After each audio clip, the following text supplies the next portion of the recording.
All right, I'm gonna go live. Because now you guys can't see this because it's behind the screen. So when you go on StreamYard, you can see yourself and everybody wants to come in. And then you gotta allow them to come in by clicking on them. And I can see Jack, he's giving me the finger right now. I'm gonna let him stay at the kids' table during Thanksgiving or whatever, because he fucking celebration the Scandinavians celebrate. We'll just let him sit there for a bit right now. Oh, look at him. He's got a professional looking. Well, that's a real serious looking microphone and a boom there. He doesn't have a turtleneck on. I don't know if him and Miss Kuantahahi face, what's her name? Elizabeth Holmes. I don't. So he's got a cap. Man, he looks like an American truck driver about to say something smart. Whoa, guns blazing right away, aren't we? Oh, you're coming in hot. You're coming in hot. Oh yeah. Oh yeah. Let's go. Let's go. We've been angry. Let's go. It's, what?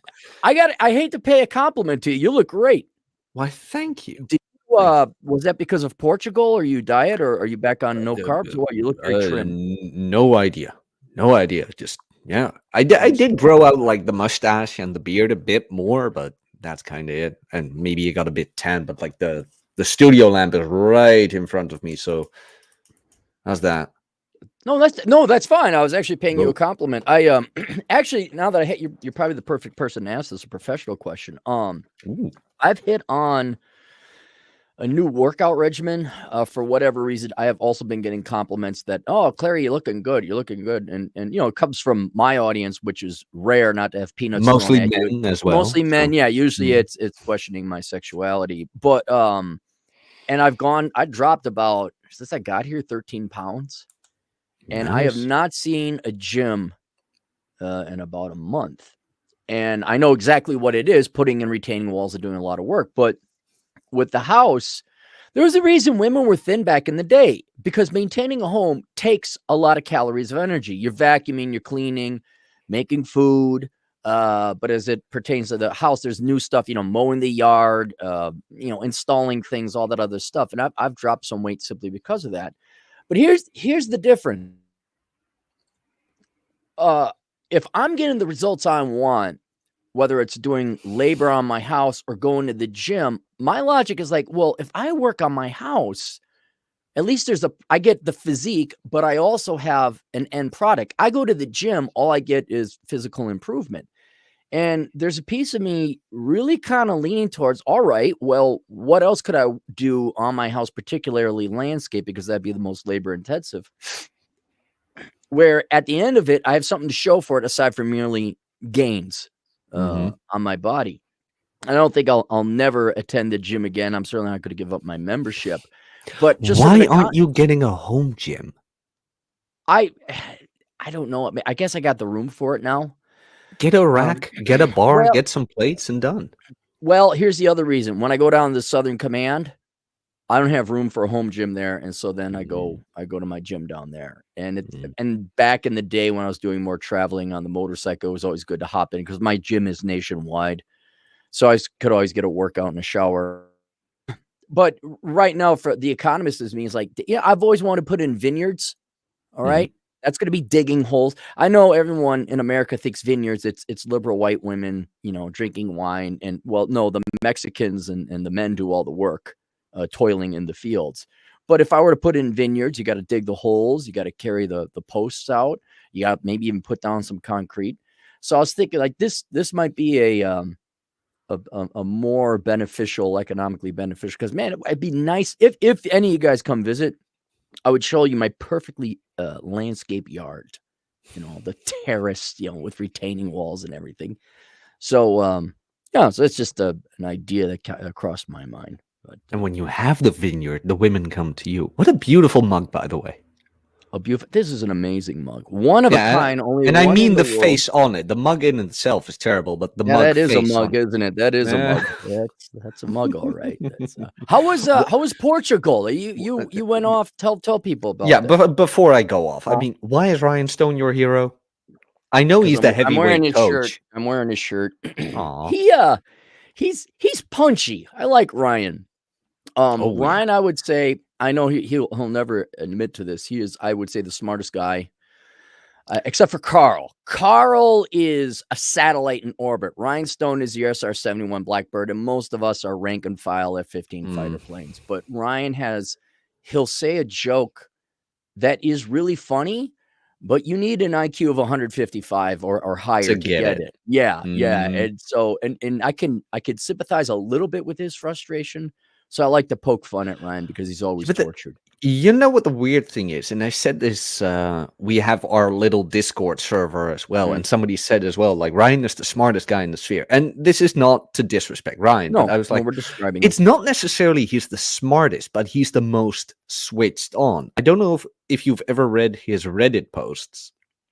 No. But he is like the embodiment of mental point of origin and get yours, plus the fact he doesn't want much.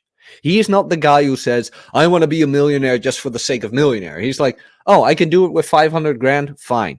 But you'll never hear him about it. He's now just playing Minecraft and Tekken on YouTube. And he's perfectly happy because he's getting his. He wants nothing to do with all this showboating that's going on in Manosphere 2.0 trademark. So he actually understands the whole what do you want and get yours kind of thing, instead of trying to be this beacon of example for everybody that guys who have confidence issues want to look up at. Because as we all know, marketing is nothing more than playing on people's insecurities. He is, God, I hate to pay him so much compliments, but he's kind of earned it. Two characters he reminds me of in the movies. Rorschach from Watchmen? The Watchmen, in the regards that he's very independent and he just doesn't necessarily go along with the flow. And then also the analyst Fuller in the movie A Bridge Too Far, where Harry, my Dutch advisor, makes an appearance, but there's another guy called Fuller where his commanding Fuller's like sounding the alarms, trying to warn the Allies, like, look, there's German panzers, we're getting data from the resistance and all that. And then he's always shot down by the higher ups, but his immediate commanding officer says, Fuller, I wouldn't take it too personally. People, they may disagree with you, but they like you because you make us edgy. You tell us things. And I think Ryan is kind of our Fuller, where I don't think it's insincere. He's not disagreeing to disagree, but I like having him as a check. Like, are we getting too far up our own asses? And Ryan is always there to pull us out, kind of. You know what I found so hilarious? Like the last podcast you, Ryan, and I did, I believe that was Some Rule Zero in the beginning. And he started asking you things about economics. And he was pulling your leg, but you didn't notice. Oh, see, and you started freaking out, and I was just laughing like, Clary, he's fucking with you. Come on. You were like, no, Ryan, we can't have it like that. Ryan is just sitting there. Well, all right. Now, in my defense, Canadians are like little children. They're naive, they're innocent, very nice, very polite. They vote for trust fund baby pussies. And like, so he's kind of a babe in the woods in that regard. But I should have had more faith in Ryan and known his Canadianism would not have affected him. So he's a very highly intellectual babe in the woods. Am I getting this right? No, I think he is the wolf in the herd of cows or sheep in Canada. And he resists the Canadian brainwashing, but he's still polite and civil, as all Canadians must be. We've been fluffing the heavyweight coach way too much. He ignores me too much for be kind to him. Hey, but out of curiosity though, you did take a little bit of a vacation. What was it? Because you jetted off, I jetted off. Rollo was forced to jet off because he got sick. But you and I actually took, who else? There was someone else that took like a fuck it, I'm out Rob? For a month, the sabbatical. But guys are taking the reprieve and the rest and relaxation. Why'd you head off to Portugal? Well, that was the bright idea of my former bass player. And he knew I kind of wanted to do reconnaissance. He's like, I have a place for you in Portugal. And I was like, fuck it, let's do it. Without even considering all the logistics. Yes. Well, the logistics were taken care of, but the facilities, that's the word I was looking for. Without even considering the facilities, I was like, oh, I can leave? Sure, let's do it. And I asked him, okay, what is this all about? Well, we're building a retreat for kids who got dropped out of the school system because of intellectual reasons or behavioral reasons, blah, blah, blah. So there's going to be a lot of manual labor. And I was kind of like, you know what? I experience a lot more. What's the word I'm looking for here? Like when Contentment, joy, pride. pride with physical labor than anything else. Although, like helping the guys out with losing weight and things like that, that is great as well. That really gives me fulfillment. But if I have to choose, or if I had to choose another thing, it will be physical labor as well. So I was like, oh, fuck it, let's do it. And I didn't even think about asking like grocery stores or things like that or whatever, or a bit of a population. I was like, oh, there's going to be plenty of people there. It turned out it was only me, him, and the local, and then his girlfriend showed up for 2 weeks. So those two left, and the nearest grocery store was 30 minutes by car. Everything else was just... Wow, you were out there. We were off grid, man, and Okay. all the internet was dependent on my phone subscription. So I'm gonna get a phone bill of a lot. It's not that much. It's more than normal. Like normally I pay under $10, and now it's about 100. Oh God. well, life sucks. Then you die. Yeah. But it was cool. I really liked the experience. The view was great. I showed you a couple of pictures. Yeah, like yeah, every it looked morning very you nice. stepped outside Nice. and there were just mountains around you, and you could see the sun rise above the mountains, and that was just awesome to see. But it was a bit too off-grid for me. It's like, okay, and this is the only time I will use this word, so don't worry, guys. I have the privilege to be born in Western Europe, where we have clean tap water, nice bathrooms, internet that is like almost always available, and just a bit modernity. Mm-hmm. I'm not gonna go back and play Tradcon in the woods. It's like, nah. Like minimalism, sure, but to regress on technology and facilities, nah. See, that's why I thought you went there. The pictures you were showing me, it looked very rushed, like you were almost in a barn. I'm like, is he going on some kind of mental retreat to just get away and unplug? And you were not. You were going there to like maybe hang out and relax a little bit and do some reconnaissance. But it ended up being camping in Portugal. Yeah. Oh. So I'm really glad I did it. It was awesome. A couple of things didn't go as planned, but fuck that shit. But like the manual labor, lifting logs, lifting stones, getting the bark off of trees, riding on the back of a tractor up the mountain, walking up and down the mountain with a wheelbarrow, things like that. It was well, I'll tell you, I'm not kidding. The thing I'm most proud of on my house, it's not the craftsmanship putting on like level handles and level shelving, is my retaining walls, because that took a lot of damn physical labor. Wheelbarrows full of rock and dirt and all that. And then at the end, and I know younger people will not understand this, and I think you have to, and I gotta refine this theory, but it's the concept of novelty, boredom, and joy, what you derive happiness and joy of, and that is always a moving target. It constantly changes as you age, because when you're a little kid, I'll give you a perfect example. One of my buddies came to visit me out here, which is a foreign concept to all you guys and the masculine geeks. But one of these days, I'll explain how visiting friends works. But that's all right. Atham and Chad are the only people I need right now in my life. So, so we went to downtown Rapid City, and there's a little water park where the water shoots out of the ground, and then the little kids run and play. So there's got to be this, not even 3, like a 2-year-old who just learned he could run. And me and the guy, my buddy, were looking at this little kid, and he's running, because at times the water would come out, and he'd run to the water all excited. The water would spray up. He'd get all excited, and then he'd run back to his mom. And then he'd wait, and then he'd run back to the thing. The water would come out. He'd get all excited, run back to his mom. My buddy's like, look, I want that. I want to be that kid. Look how he's just running around. All he's doing is running. That's it. That's all he has. And he's excited to run. And I was starting to think like, yeah, because he's never done it before.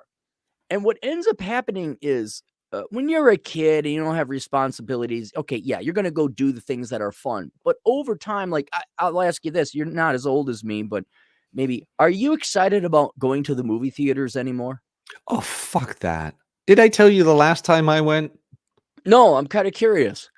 Okay, so Watson was like, "Hey, Jack, The Northman is out." And Mm. I heard some reviews about them, and the thing about The Northman was it isn't as shitty as normal Hollywood gripe. Okay, exactly.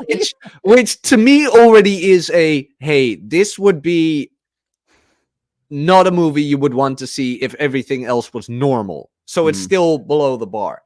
And I'm like, Watson, do we really want to do this? It's like 12 euros per person. It's not much, but I know better things to do with 12 euros. Right. He's like, yeah, but at least we'll get out of the house and things like that. I'm like, good point. Mm. Good point. We're going to a theater again. It's fun for old time's sake, because we used to go to like these B horror movies like Friday the 13th part whatever. We scored Sure. free popcorn once like that because You're two winning girls there, walked all out. right? Yeah, no high expectations. You know what you're getting into.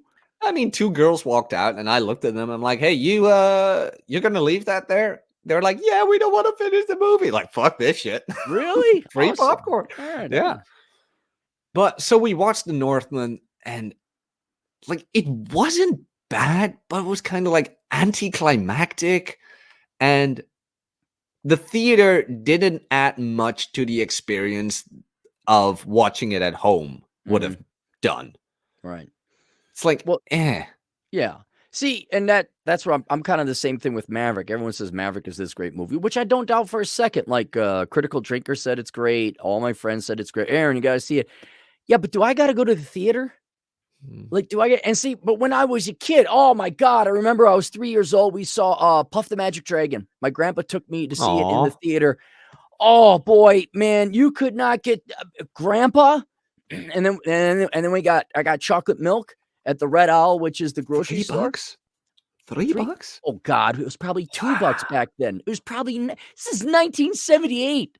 Man. Carter's inflation hadn't fully kicked in yet. Okay. Oh, we need to talk about that, by the way. I need to ask you something. You're gonna ask me. I'm retired from economics. Anyway, so I'm already excited because Grandpa's there, right? The world's greatest man. Okay. And then we get to go to the theater.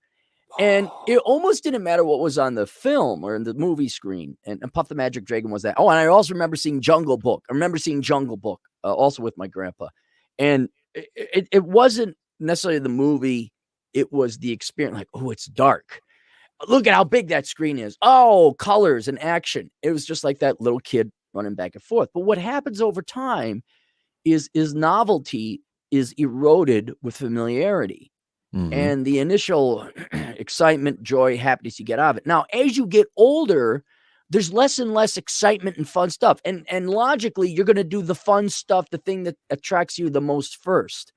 So it's going to be play. It's going to be ice cream. It's going to be what we would all consider traditionally circus, carnival, amusement park fun. All right. But now, like the movies, even considering the movies have gone to crap, you don't want to deal with the people, the chore, the price, the cost, the lower quality. That experience is tedium now. It's not that fun. Going out to eat, I'm kind of like, I never enjoyed that. Right.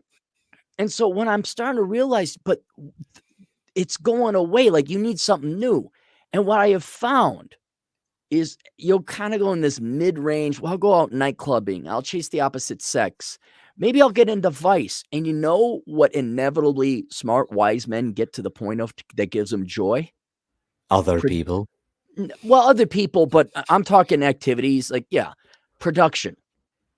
I have not gotten a hit of dopamine like I have until like I finish a book or more recently, the retaining walls. And because it's like, do I want to go to the movie theater? Not really. But at least putting together a retaining wall is somewhat novel and there's production at the end. When I mow my yard, okay, is that labor? Yes, it is labor. But you get those great lines where you go down one way and you come up the other way, and because of the way the grass lays, it has a different reflection. So you got that football stadium grass look Mhm. to it. And I'm thinking, like, this is it. I happen upon it. And instead of people trying to go back and because you can't be that 2-year-old running back and forth with the water. You know the water's going to come out. You've splashed in the water. You've done that. And I've done fun things. Like when you come here, I'm gonna have a test for you, Jack. When you come here, I Mm. have a test for everybody. It's called the swinging rope. All right.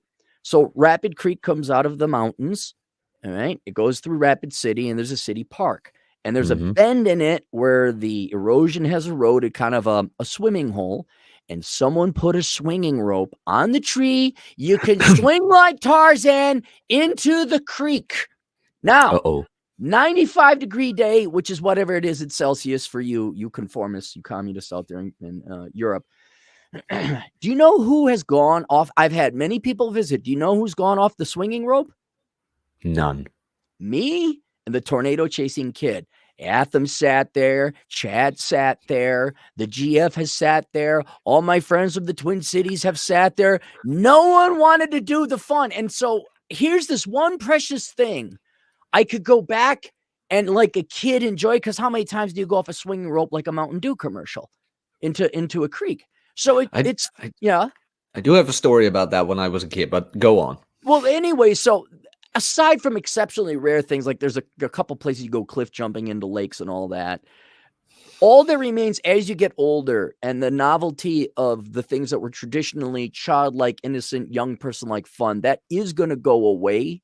And I think the wise men, the people who have some kind of contentment and achievement in life, are those that focus on production, not slaving away, but some kind of craft, some kind of, like I want to put in some vineyards. I want to put in some vines.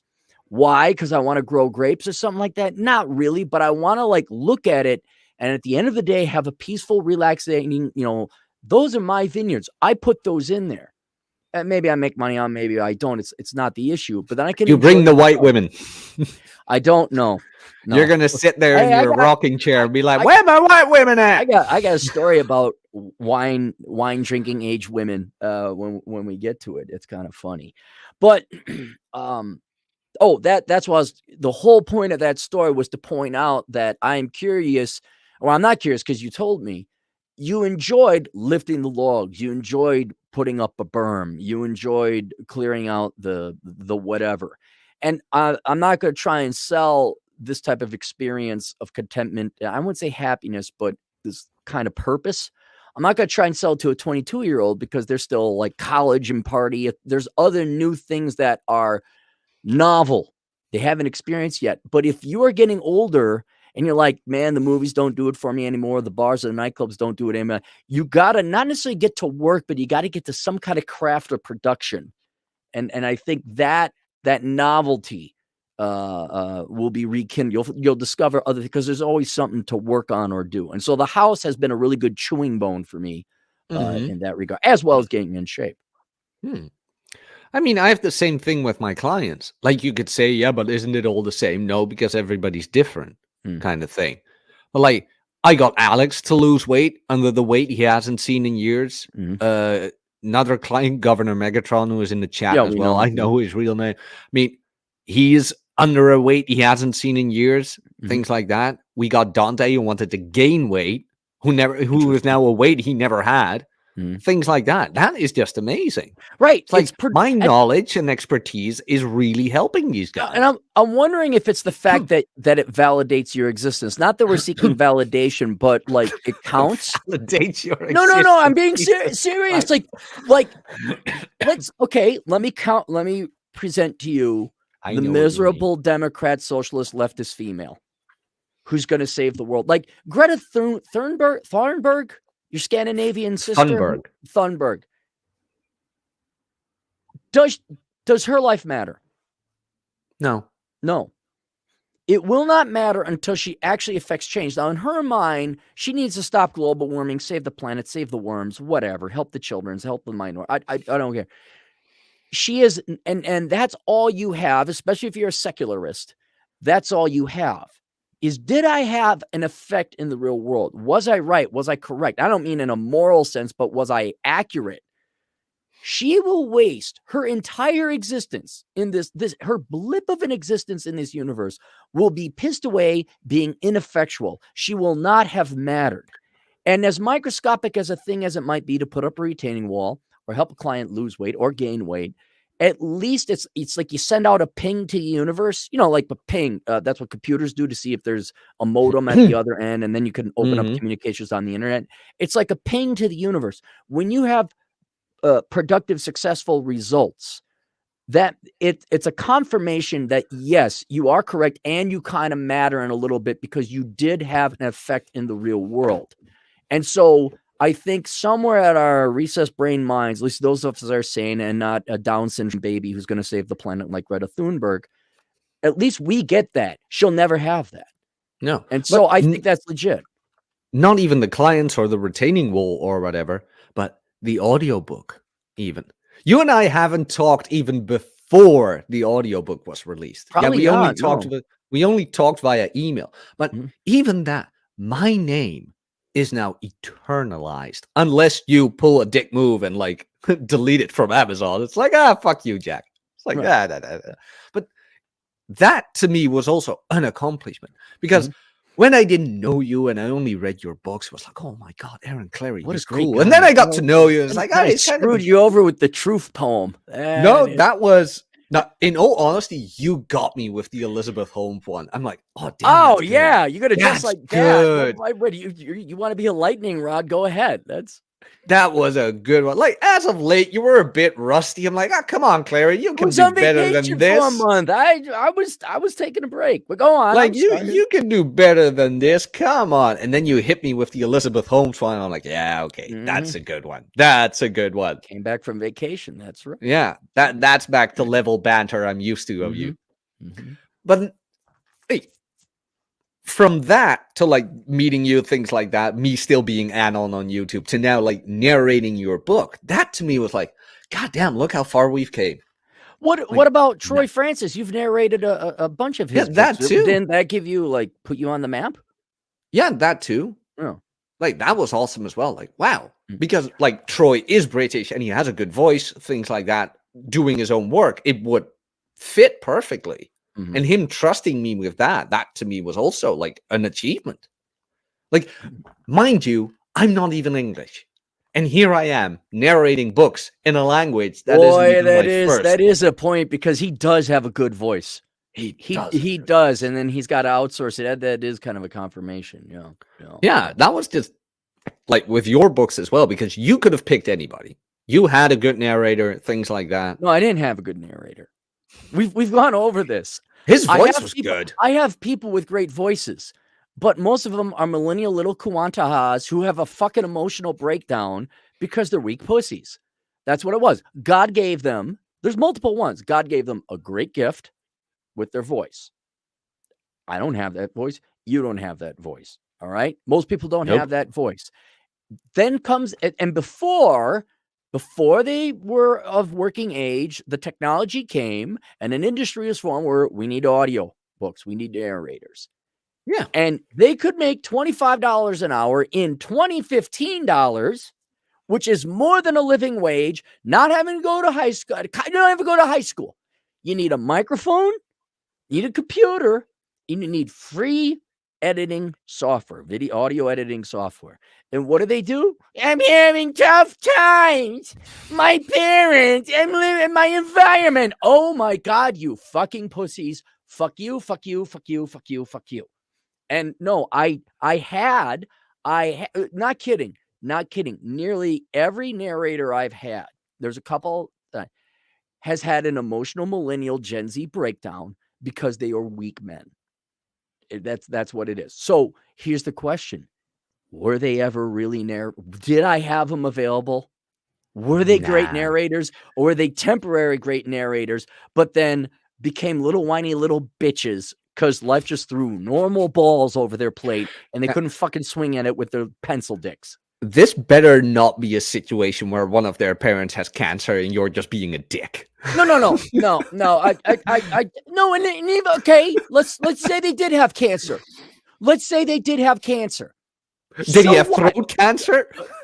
Does it? Yeah, exactly. Let's say their parents had cancer, right? Let's say there was something truly tragic going on. My question to you, and what does the world fucking stop? My dad I has learned cancer. that in an My early dad age. has cancer. All right, now thankfully it's not terminal. They caught it early, very common cancer. Oh. All right. Well, no, every guy older than me in my family has cancer. I'm the oldest cancer-free male in my family. All right, but it's coming. All right. Now, does that change? Does God come in with his mighty God power, say, whoa, Aaron's dad has cancer. I'm going to slow down time for Aaron so that he can handle this and deal with it? Or is God like, no, I'm a fucking dick. Life is going on just as normal, Cappy. What happened? I remember that very well from when my mom Right. died. Right. Like, Your mom, you came through. Did the European Union come in and say, whoa, Jack's going through some tough times. Let's slow down reality for him. Dude, nobody gave a shit. No one really? gives a shit. Right. And so, I mean, teachers who should have given a shit, but of course they're lazy sons of bitches. Let's say they gave a shit. Would that change anything? No. The worst time in my life, guess what? I still had to get up to go to work. I still had to put food on the table. I had to perform in 3 different capacities, keeping a fucking smile on my face this entire time. You know why? Because no one gave a shit. Hell, the world doesn't know.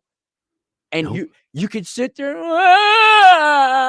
and we are not talking bad shit. Like, oh, my family is a little bit noisy. I don't know. Get a fucking apartment, pussy. Work a fucking job. Then you leave the toxic environment. Did I actually show you a picture of that table I made?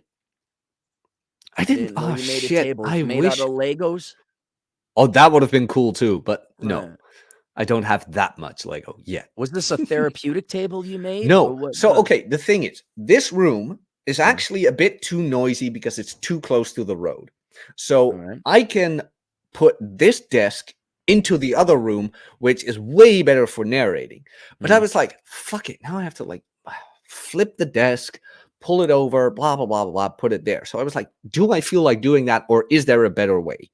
Now, if you remember, I used to have these giant bookcases, which I made myself. They're in the attic.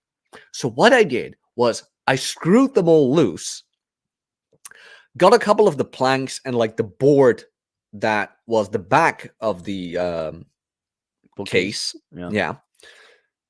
I just grabbed that. I sawed the planks in half and I made a crummy, almost unstable table with them. Is it the one you're on now? No. This one's good. All right. Yeah, I know. It's because it's shaking all over the place. No, I shook it. Oh, good. Purposefully. Oh, okay. All right. I know your little man strength can shake a table. Onto your crappy 3rd grade table. All right. Yeah. Oh, now we're getting to you. I move on. Oh, okay. No. What I want to hear about your crappy table. I was like, okay, can it stand? Yes. Yeah. Can it hold the mic? Yes. Good enough. So this was this crappy, unimaginary table that the only thing it resembled of a table, it had 4 legs. Right. I just moved that up, lifted it up, put it in the chamber, got the mic on, and I narrated your entire book on it. This crappy, like maybe 20-cent table. Yeah. But it worked. You got to save that table wherever you go now, because you'll because when I was in Portugal, when I was in Portugal, my father found it and he was like, "That's not a table." I'm like, "Dad, that's the point." He's like, "No, you can't use that," and he threw it out. And while I was gone, he made an entire new stable table. I'm like, "Dad, you did know that audiobook project was a temporary thing." He's like, "Well, yeah, I did know." I'm like, "You didn't know, but the table he made looks great." Is that a thing with Scandinavians? You're good at making furniture? Because I read an article about all the Scandinavians, like they're fucking Sendinsen up in Oslo, wherever the fuck, and these boomer Scandinavian parents have like these big, massive, heavy wood oak pieces of furniture, and they give it to their soy boy noodle arm Scandinavian children, and they're like, "No, we don't have room for it in our 1-bedroom, half a toilet, IKEA furnished place." No, I don't know what that is, but no, my dad is the kind of guy who okay, so I'm the kind of guy who's like, what do I need? I don't care how it looks. I care that it works. Mhm. So that table, like, it functioned. Mm, It made me able to sit down and narrate, and that's all I needed. And mm. then my dad is like, we can do that better. So he throws out the thing and he makes a better one because you need that. It's like, Dad, I don't need it. Yes, you do. Now sit down and shut Just up. let him love you. Just let him be Yeah. a dad. Just let him look, my old man, I got this piece of crap car, right? Surprise. And in Minnesota, in Wisconsin, there's salt and grime and crap gets on the cars. You got to wash it off. So I go over to my old man's place, and he absolutely adores my girlfriend. If I come by myself, which has happened during the wintertime with my crappy car, it's all covered in sand and gook and gunk and stuff. All right. Mm-hmm. And so he's like, hey, Dad, can I use the downstairs garage to wash off the car? He's like, yeah, here's a bucket, here's the thing, go wash it. Okay, I go down there and wash it. If my girlfriend's with, he's like, let me wash your car. He will go out, he will drive it down in the garage. He will I'm like watching him, I'm like, Dad, it's good enough. No. And he's scrubbing it and getting the wheel wells and everything. And when he's done, not only does it have that beam of light, even though it's in a garage, it comes from the sun and hits it, and it's got that gleam. You can even hear it go cling. So I'm like, what?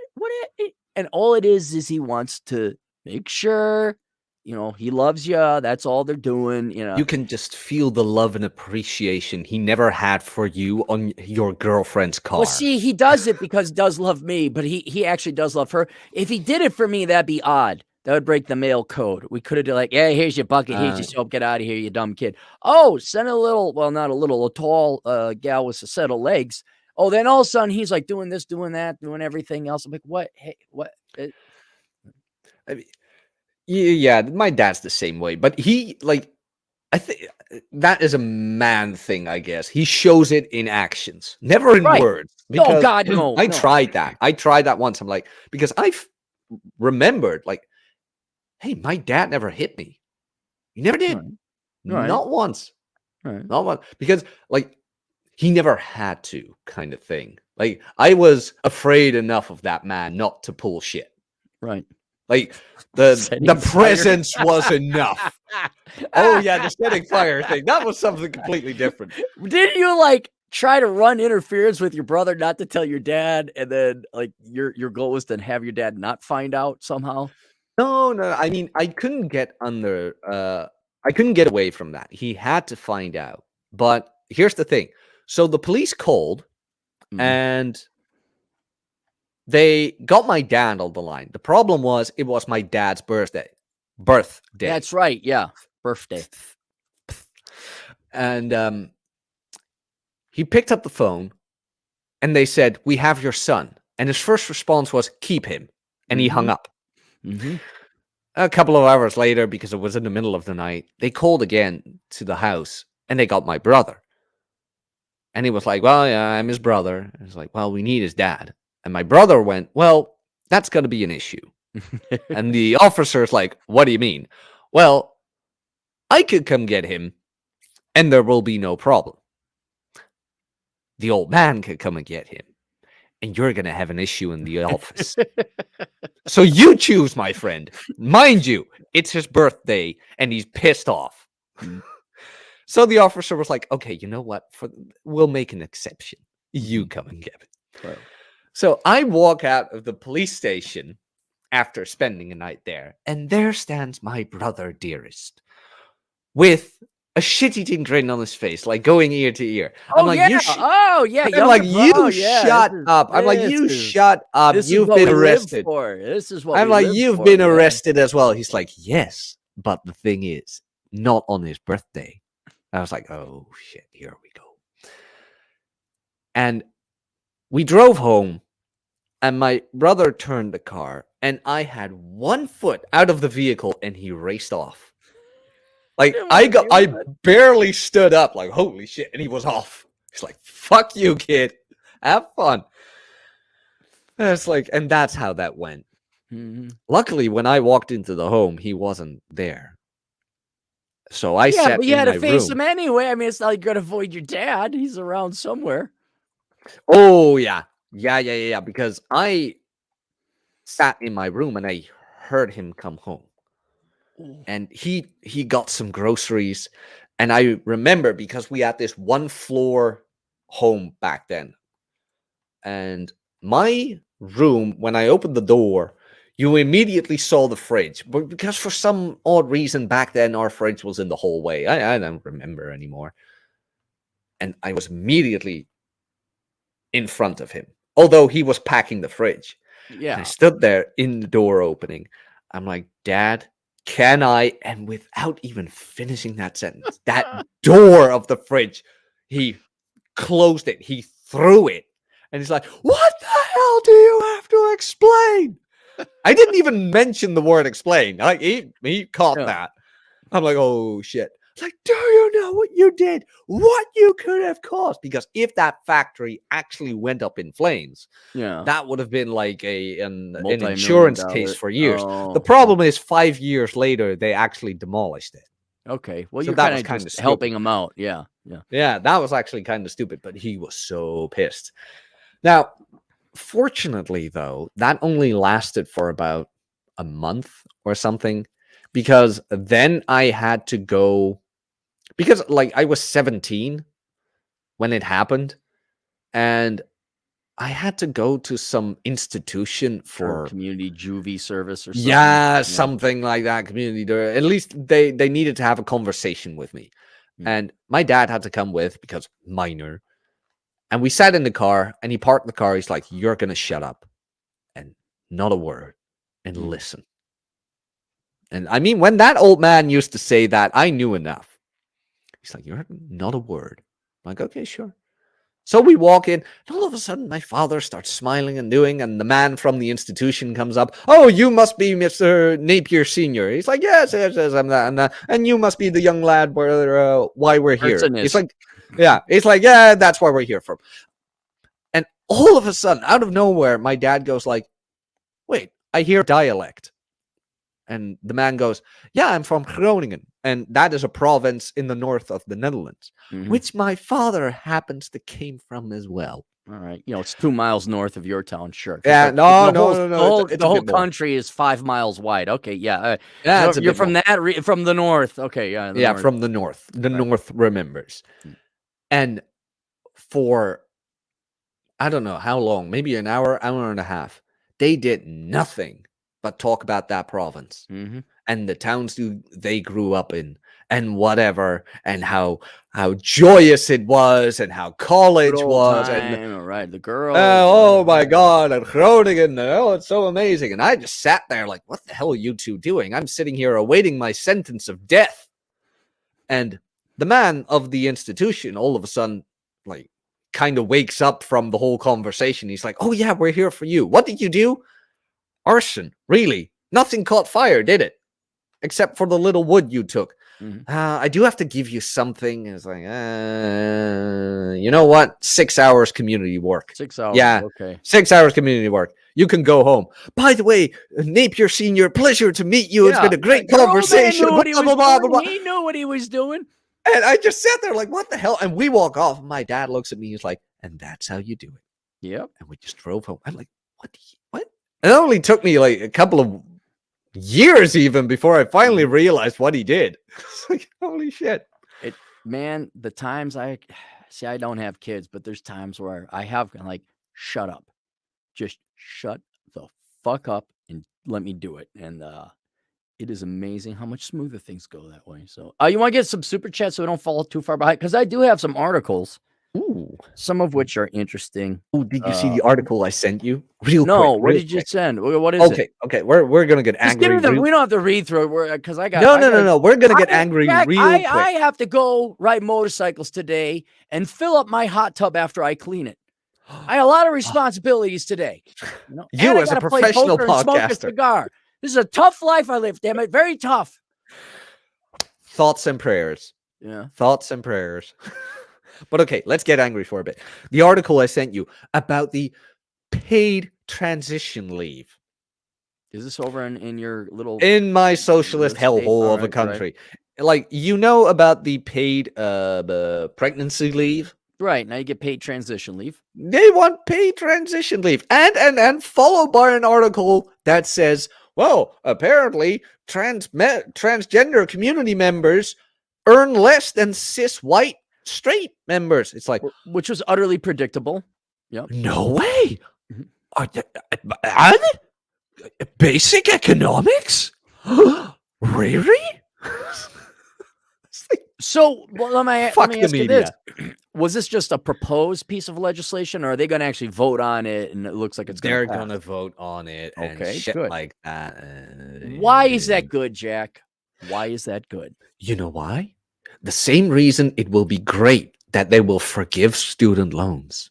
Because people like you and me and the people in the chat, at least I hope so, most of them, will be prepared for the coming onslaught of reeing and inflation and poverty and food shortages. And we're going to sit there. How did you do that? Can you do that for me? The popcorn and the train, and let's watch this show. Mm-hmm. It's going to be great. That requires the collapse to happen. Yes. And it is. I'll give you a one better. This is, can you value anything unless you worked at it? Oh, that's a good one. Oh, you want the deep philosophical answer or the short one? Just the short answer. Okay, the short answer is no, but so no. How miserable is your life that you have a college degree, you've gone to school for almost 20 years, and you still don't have your financial act together? You need to have people bail you out. How enjoyable is your life that you think you're entitled to other people's money for a gender reassignment surgery, which, again, I'm not against you doing that to your body. It's your body. I'm just not going to pay for it. More importantly, do you think, let me ask you this question. The percentage of people here or there, doesn't matter, globally, that want to go through gender reassignment surgery, what percentage of them are legit? No, I am not a man. I want to be a woman, or vice versa. And they straight up want to do it, versus what percentage of them are losers that have glommed onto that to give them some kind of purpose and value in life because they're too fucking lazy to go work a real job or do something productive. There's a 50% chance we're going to find out real soon. What are you talking Tops about? to everybody who got that joke, by the way. It's a dark joke, but all right. Well, here's my point. I call bullshit on most of these people who claim to not be straight. All right. Are there legitimately gay, bi, or otherwise not straight transgendered people? Yes, absolutely. All right. But when you see the polls, I don't know what's like over in Scandinavia. But here in the United States, 20% of Zoomers claim not to be straight. It's like, no. You're just trying to be popular. All right. How happy are these people going to be with their lives? Not very. They will never be as happy as I was with the thin blonde who was like yay high with the C/D tits. I could just lay my head in and forget all my sorrows. They will never reach that nirvana of peace. Will they have the nirvana of peace of hauling up logs up a thing and putting up a berm in Portugal? The blonde with tits was better. Like, okay, that's non-comparable. Let's remove. She's gone now. No longer blonde with tits. I know. Let me ask you this: will they ever enjoy putting together an unstable, crappy table for podcasting purposes? No, never. Will they waste their entire lives vainly trying to find happiness through claiming to have traits or implementing traits, modifying their body, or simply claiming to be instead of actually going and doing? Will they ever achieve happiness? No. Whether or not a collapse comes or not doesn't matter. Those people are miserable motherfuckers who have no awareness of other people and therefore cannot interact with other people except to the extent to enslave them and tax them and parasite off of them.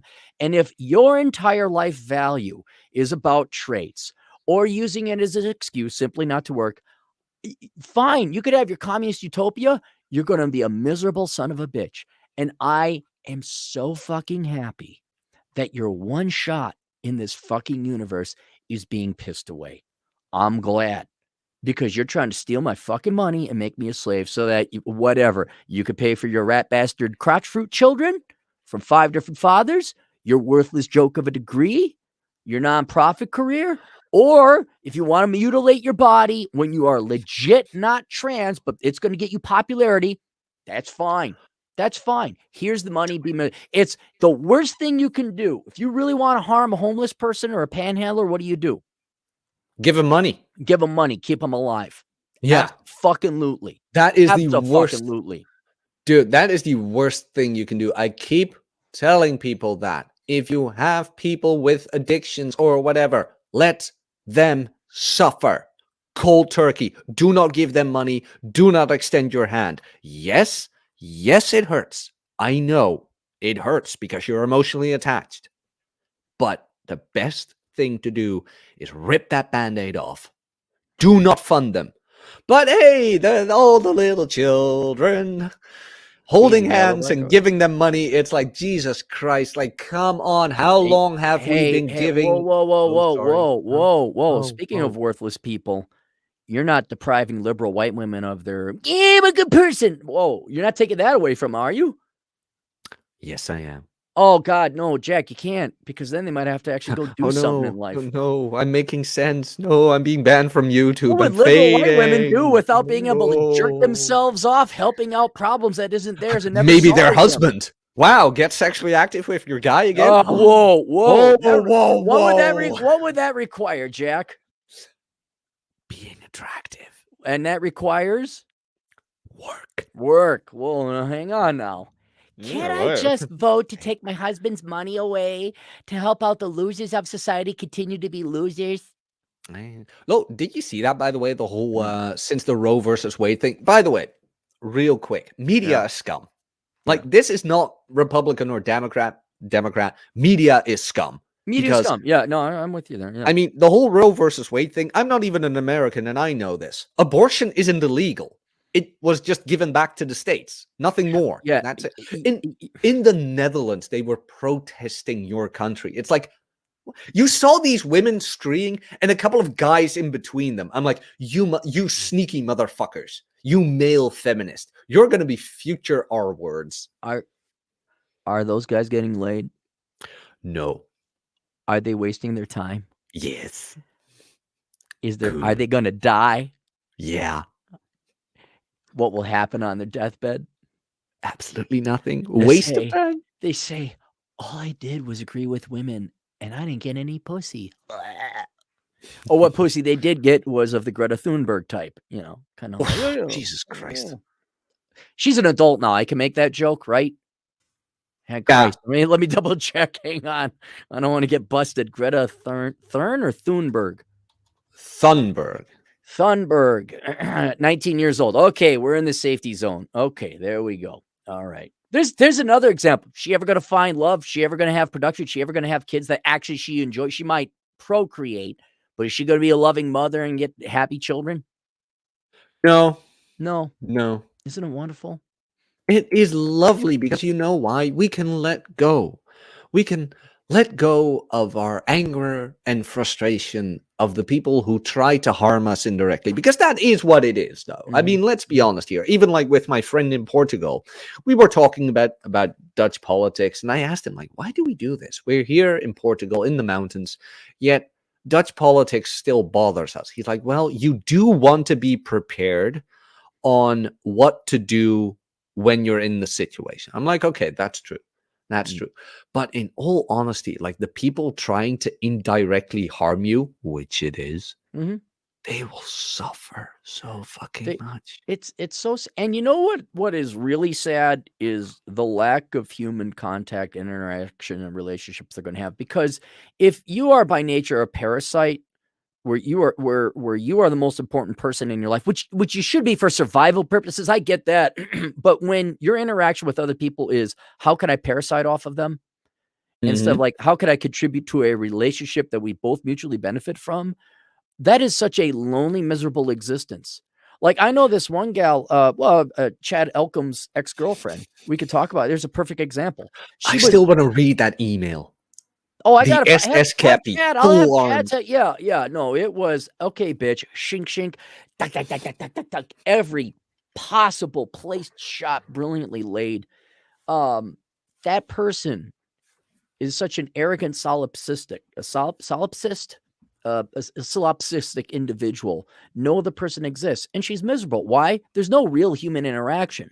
Everyone who interacts with that individual knows this person is trying to get or scheme attention, resources, whatever, out of other people, rather than contributing, rather than being a pleasant, enjoyable person. And that self-deprivation of human contact and interaction, I would call it love, whether it's brotherly, familially, romantically, lustfully, whatever type of human interaction, it's over. It's nothing. I'm not joking. Like, why are you alive? Really, why are you alive? If all you're here is to consume resources and skate by and work as little as possible because you're lazy, I don't know why you're alive, because you're missing out on a ton of things. And so it's a real debate, and then you got the argument, well, are NPCs even alive? Are they just the masses trying to get by and consume resources? Well, you're a fucking robot, and that's a miserable existence. But if you could take the time to be empathetic and think of others and say, maybe there's joy and happiness to be found in interacting with other people, maybe I shouldn't be a weapons grade Kuanta. I mean, I hate to give you a compliment. You know I It do. hurts. I know. Oh I my hate getting compliments too. So. God, do I hate this? I mean, you're Fluff such my an balls, Jack. Fluff my balls. Never. But two things of the greatest advices you gave. Bachelor Pad Economics, which till this day I still hold, is number one, the greatest asset somebody could ever have is other people. Because like Portugal, the scenery and everything was beautiful. But it wouldn't have been as cool if I wouldn't have my friend there. Right.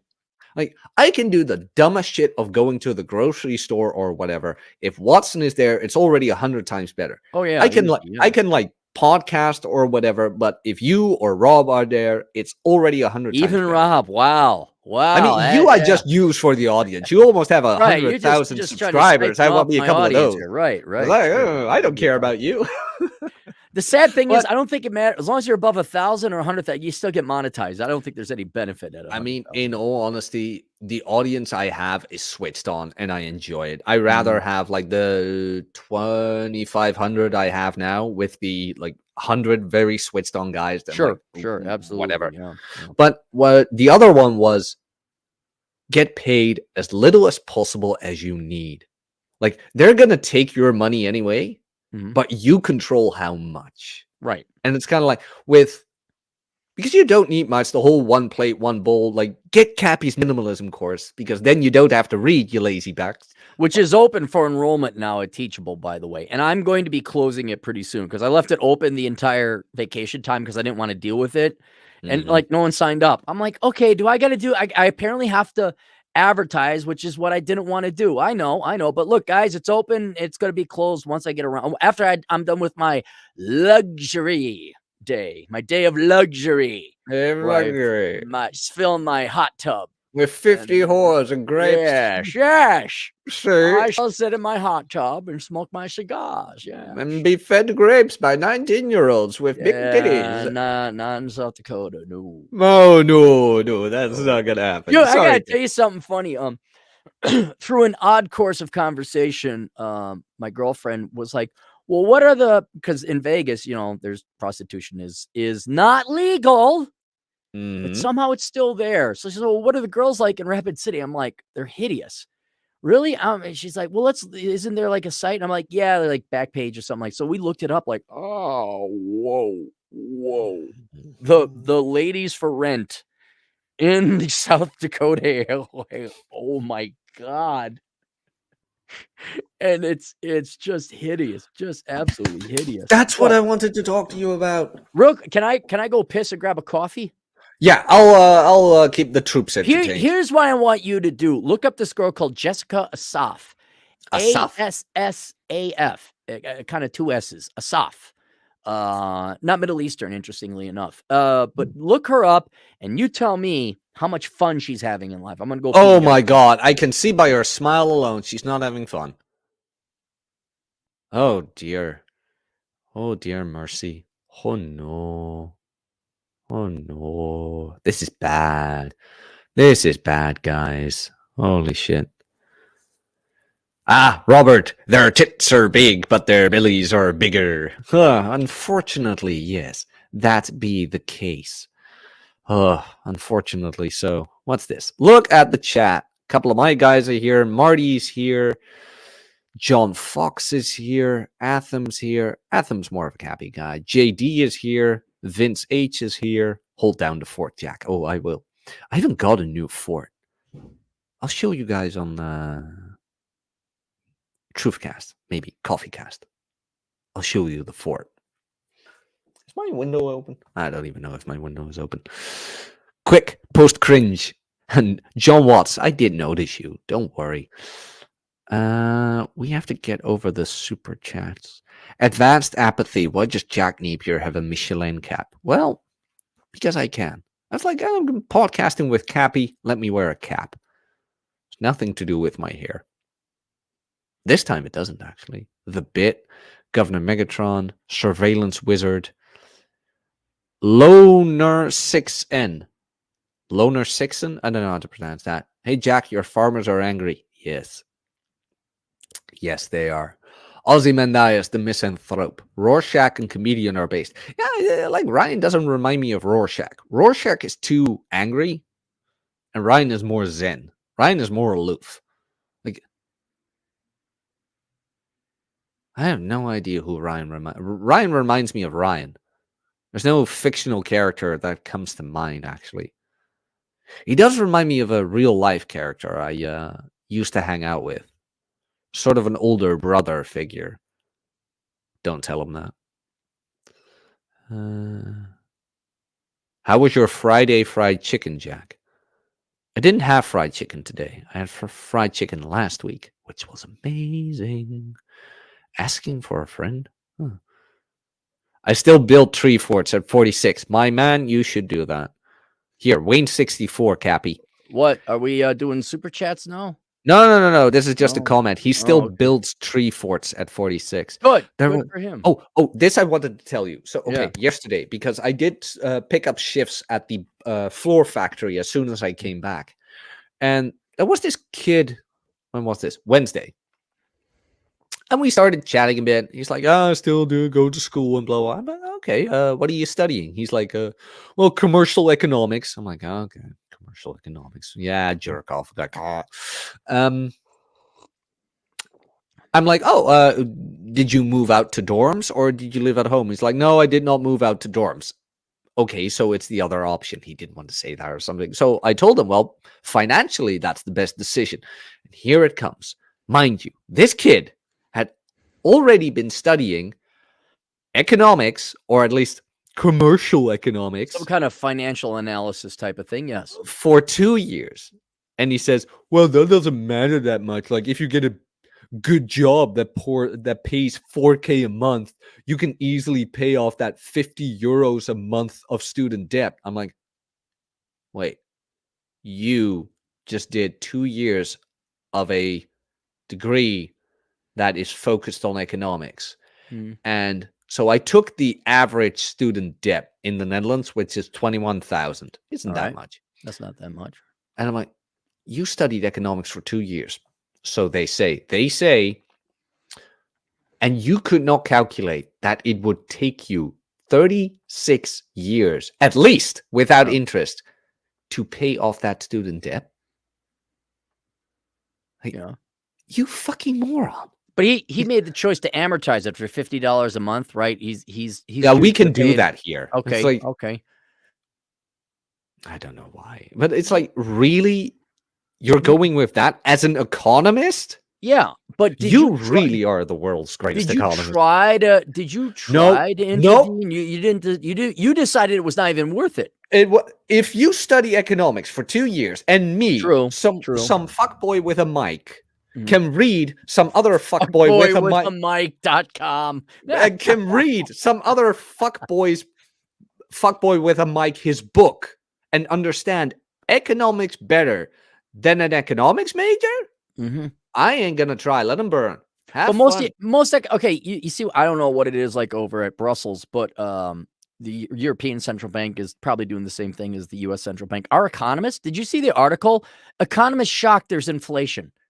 Like, what the fuck? You have to understand, most economists are truly dumber than shit. They're good at math. They're dumber than shit when it comes to economics. And I've got a couple people pissed off, like, what makes you an economist? You don't even have your dissertation or PhD. It's like, yeah, that's why I'm a better economist than the ones that have their PhD, because I didn't have a bunch of Keynesian bullshit brainwash me to not think independently. And economics isn't that hard. I mean, it's really more of a philosophy. They're doing they're jerking off to math. But this guy, yeah, that's your average economics major. They're just a liberal arts major. It's all long term.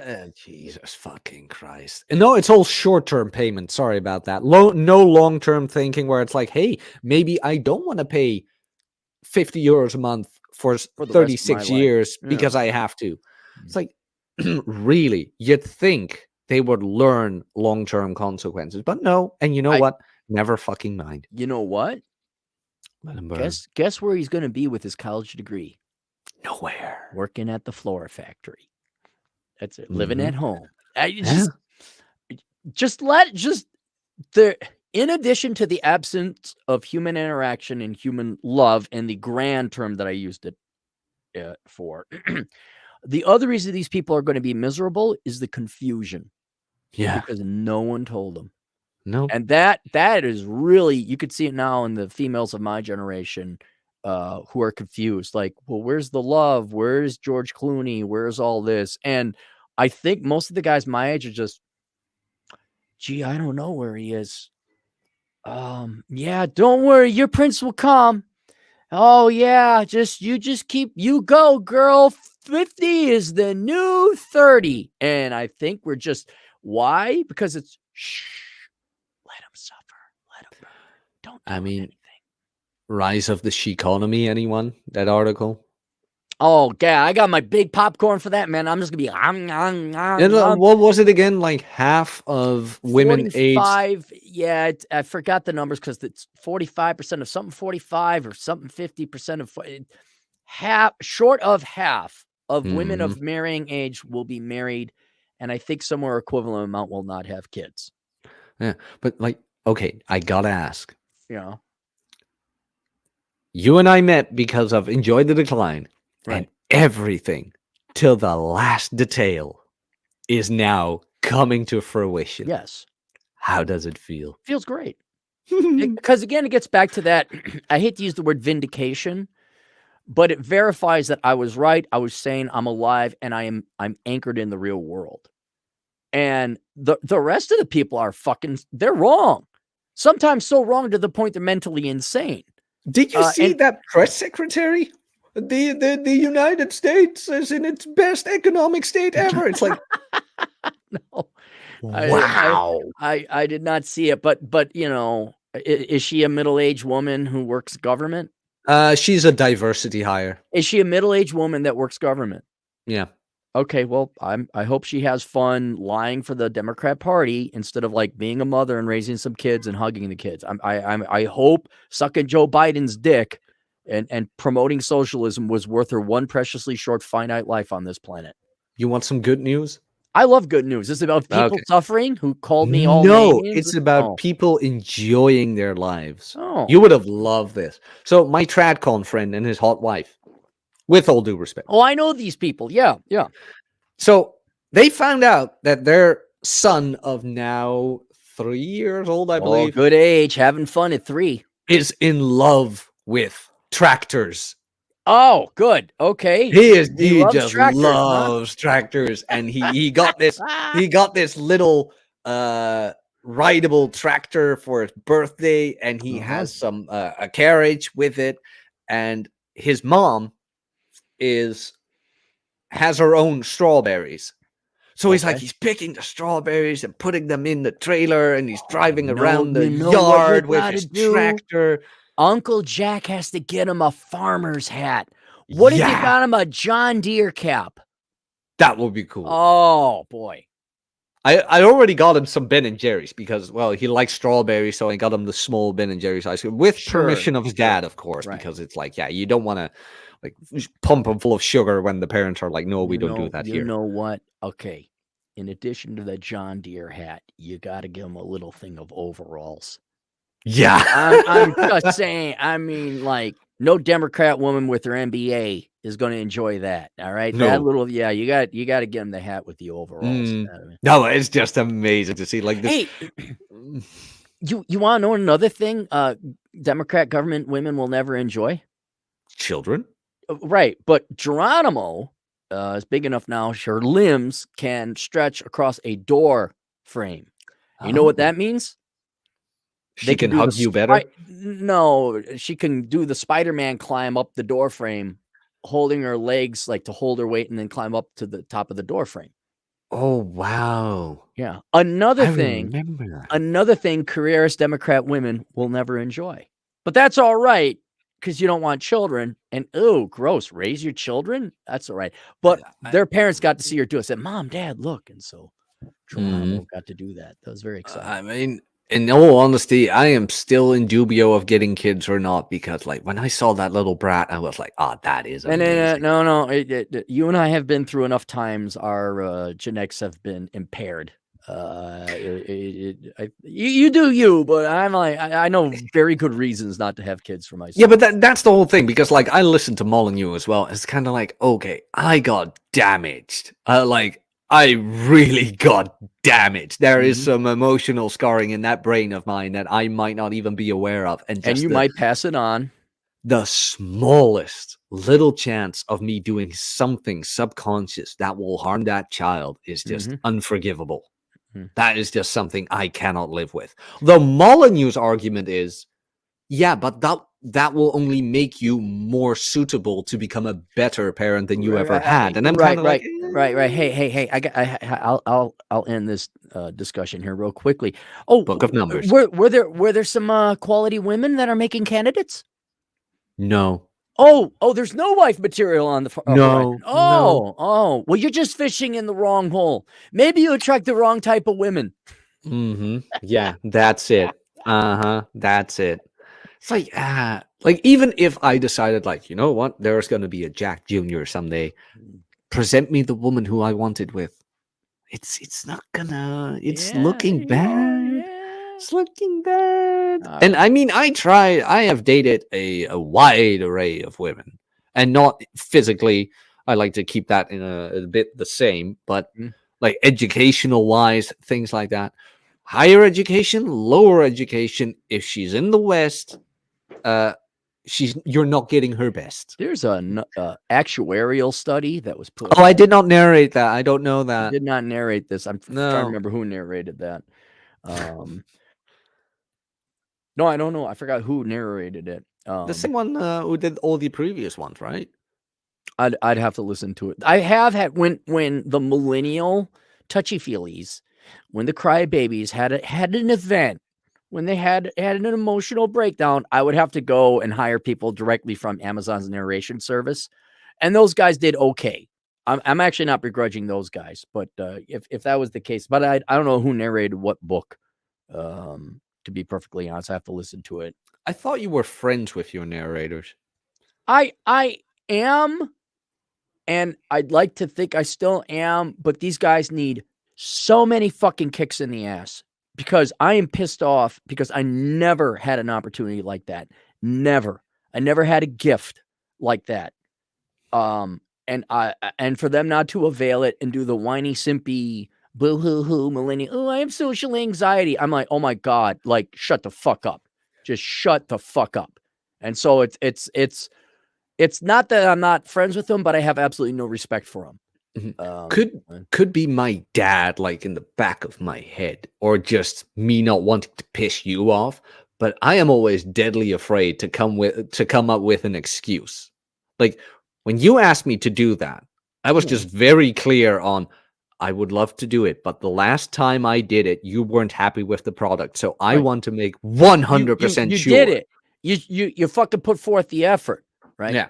And so that's that. I never had you. Oh, I need oh God. Like, you ever try and hire an artist? Like, I've been trying to hire an artist to draw a pinup, and, I'm like, I'm throwing in the towel on this one. It's like, "Okay, look, you guys have this great ability to do art."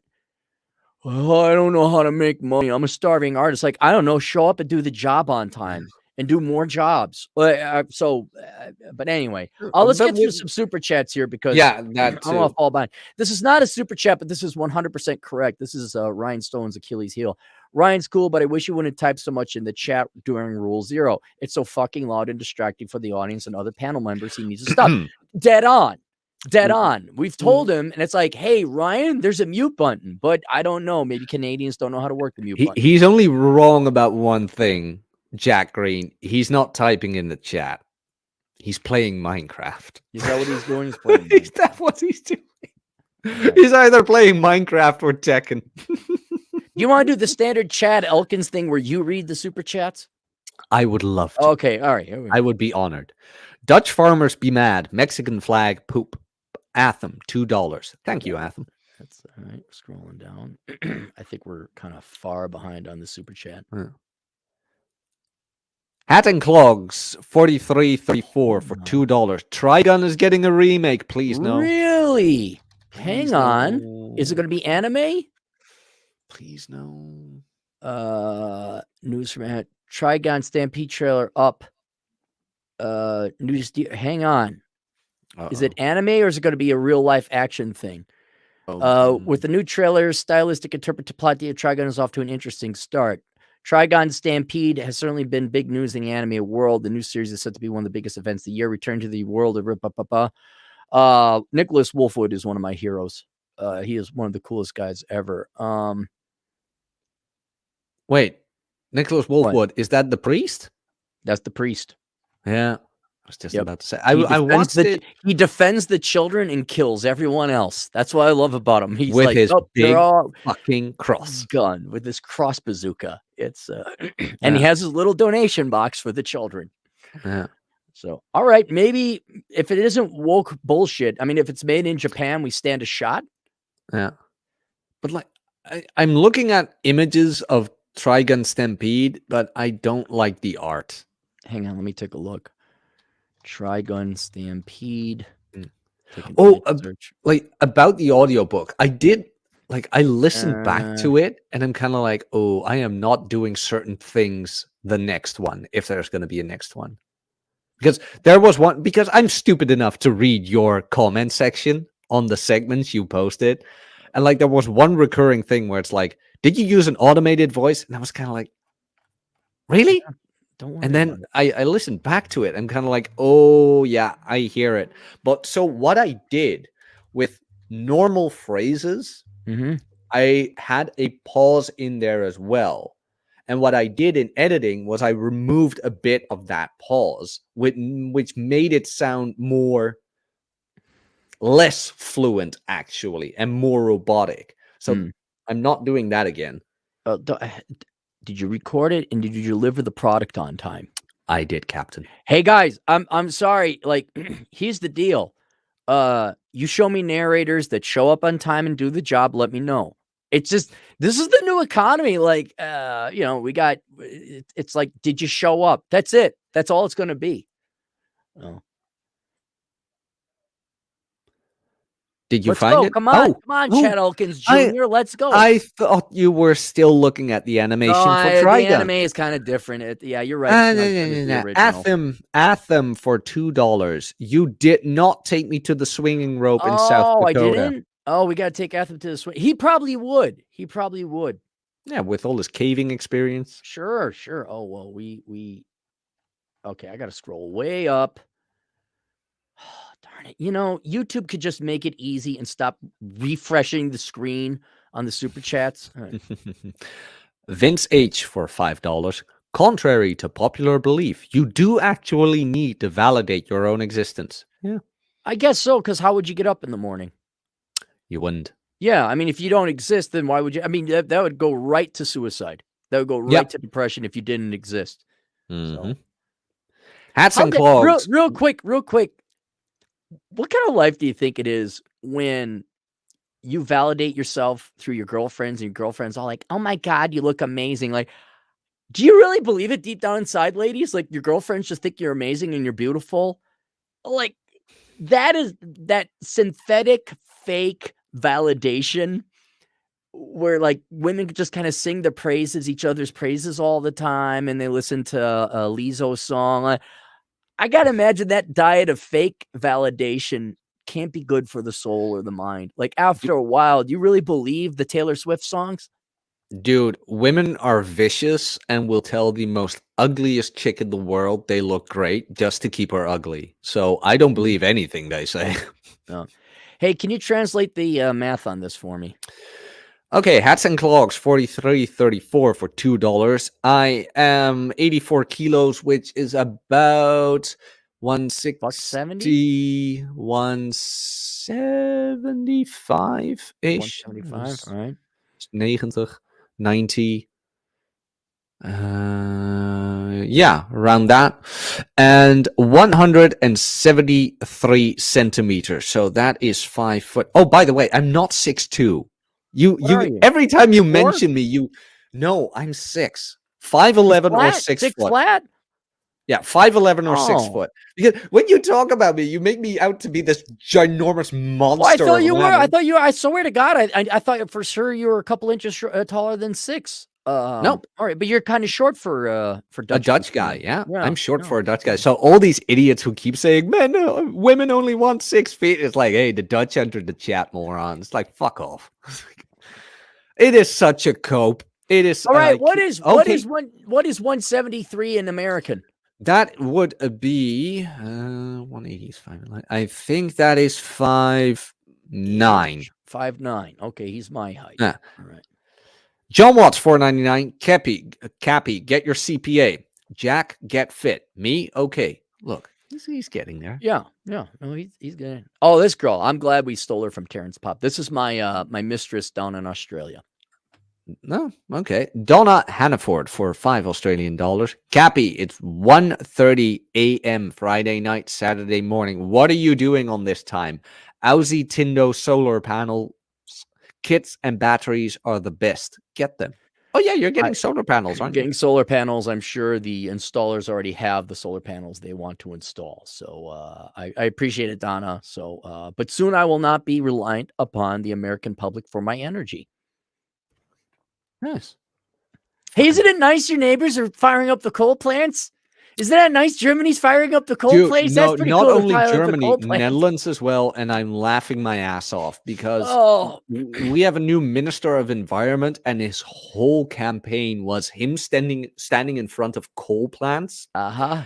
With the line, "We're gonna shut this down." And now that he's finally Minister of Environment, he's gonna have to start him up. I was laughing so hard. It's like, serves you right, you son of a bitch. I hope you get the coldest fucking winter in 2022, 2023. I hope Europe gets hit with such a fucking cold freeze, and you sons of, not you, Jack, of course, and you sons of bitches, you pompous, short-sighted fucking morons, like begging for nuclear power.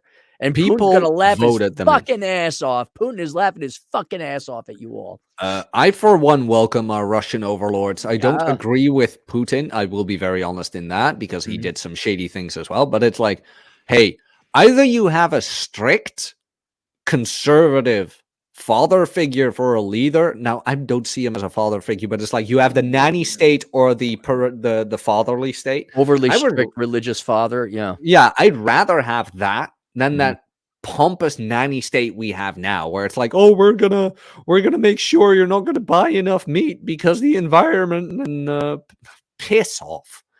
So okay, this is gonna be a longer answer. Are you okay with that? Give him a short no. I gotta get going. I have a luxurious, damn it, I am an upper middle income white male. White man. I have to sit in my hot tub. I have to smoke cigars. I have to ride my motorcycle, and I have to walk to all the homeless encampments and say, "Why are you so poor? Why are you so poor?" So, okay, let me get this straight. So, you have the hot tub and cigars, and somewhere over here is spending time with a European friend you haven't seen in months. Why? No, Yeah, because I've been on vacation. No, there's work. I know everyone. This is a no. I job. I know have my to work. place in the Yeah. world. Yeah. I know my place in Cappy's No. world I now. look, I barely did anything. It was all I did was work on the house. Okay. But yeah, no, we got because I do want to talk about some other articles here. Okay. Yeah. Red Hawk for $4.99. Jack, best way to bulk up. I'm 6 foot and 155 pounds and want to gain some more muscle. Okay, Red Hawk. The short answer is this: you don't have to bulk. And if you want to get the long answer, go to my channel. So just YouTube Jack Napier knows. I'll put it in the chat as well. My channel here is go there and type in the search bar bulk, and you will get a podcast with me and Drew Bay, and we're talking about the whole bulking cutting thing. Drew Where knows his it's actually, shit. yeah, because it's just bullshit.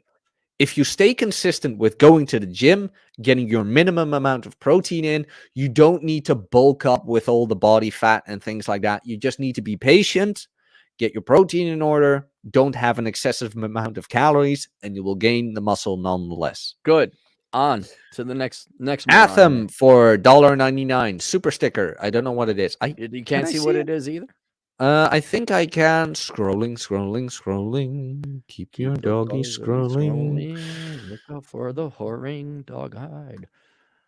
Poop. It's poop. Poop. Mexican poops. Okay, good. It is the real Atham. JD for £2. Wonderful fake tan, Jack. Fuck you, JD. You limey bastard. I hope the UK sinks into the ground. Hats and clogs, 43.34 super sticker. Can I see that? I think I can. Where are you? That is the fox who says my hero. I think he means me, not you. Probably you, yeah. Bacon is in the house. Everyone subscribe to the goddamn Bacon. I'm gonna binge on him. I'm in the mood for some bacon. I listened to some Molyneux for a while. I'm like, okay, I'm getting suicidal now, and now I need a little Not bit really. more happiness and joy. Well, not really. No, I'm too good. I'm not gonna kill myself. I will not give people the pleasure. I like Molyneux, but I have only one gripe with him. No, two actually. But the number one has got to be his ego gets in the way when he gets a donation. Really? Yeah, he got man. Like there was this guy who was just thankful of him and blah blah blah, and he gave him a $1 donation. Yeah. Now, whatever this guy's financial situation might be, whatever, and no matter how much you value your own work, somebody took the time of day to give you $1. And Molyneux just went off on him. It's like, I do all this free work and blah blah blah, and you only give me $1. Really? You unappreciative. Yeah. Wow. No, I'm appreciative for all the $1 and $2 super chats. Look, don't get me wrong. I understand that, like, Molyneux is allowed to have an ego. He is. I mean, let's be honest. He is productive. Yeah, no, he's absolutely did a lot of free stuff. Yeah. So I understand that it's kind of like really $1, but don't say it out loud, kind of thing. Just say thank you and move on. You're an adult. You should know better. The one thing I'll disagree with Molyneux: free markets, capitalism, free markets, charge for your shit. Oh no, it's all donation. I don't want to do advertising. I don't want to do sponsors. Like, okay, fine.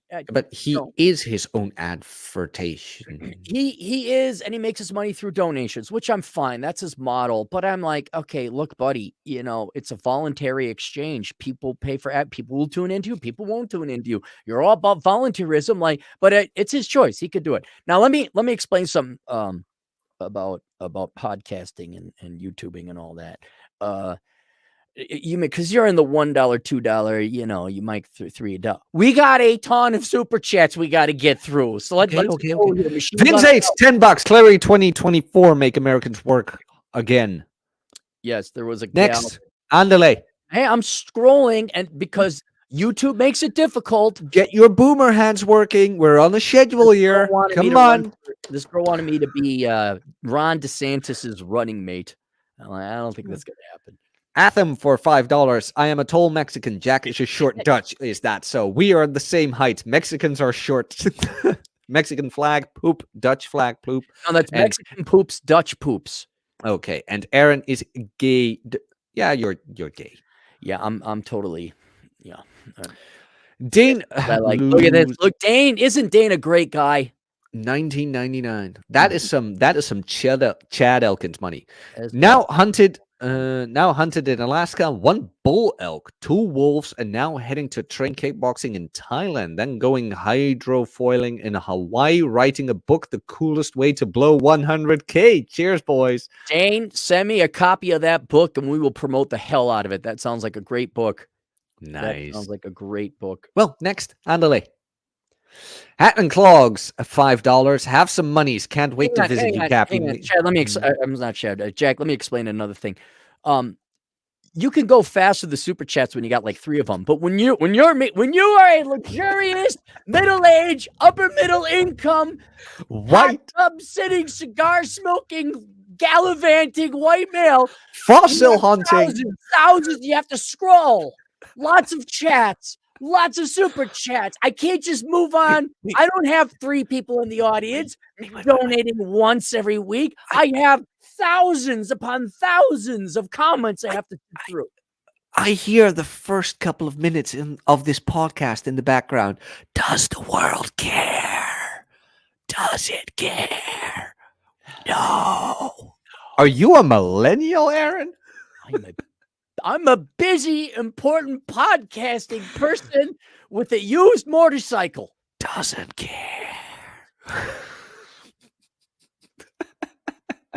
All right. Next super chat. Hat and Clogs, yeah. Okay, next one.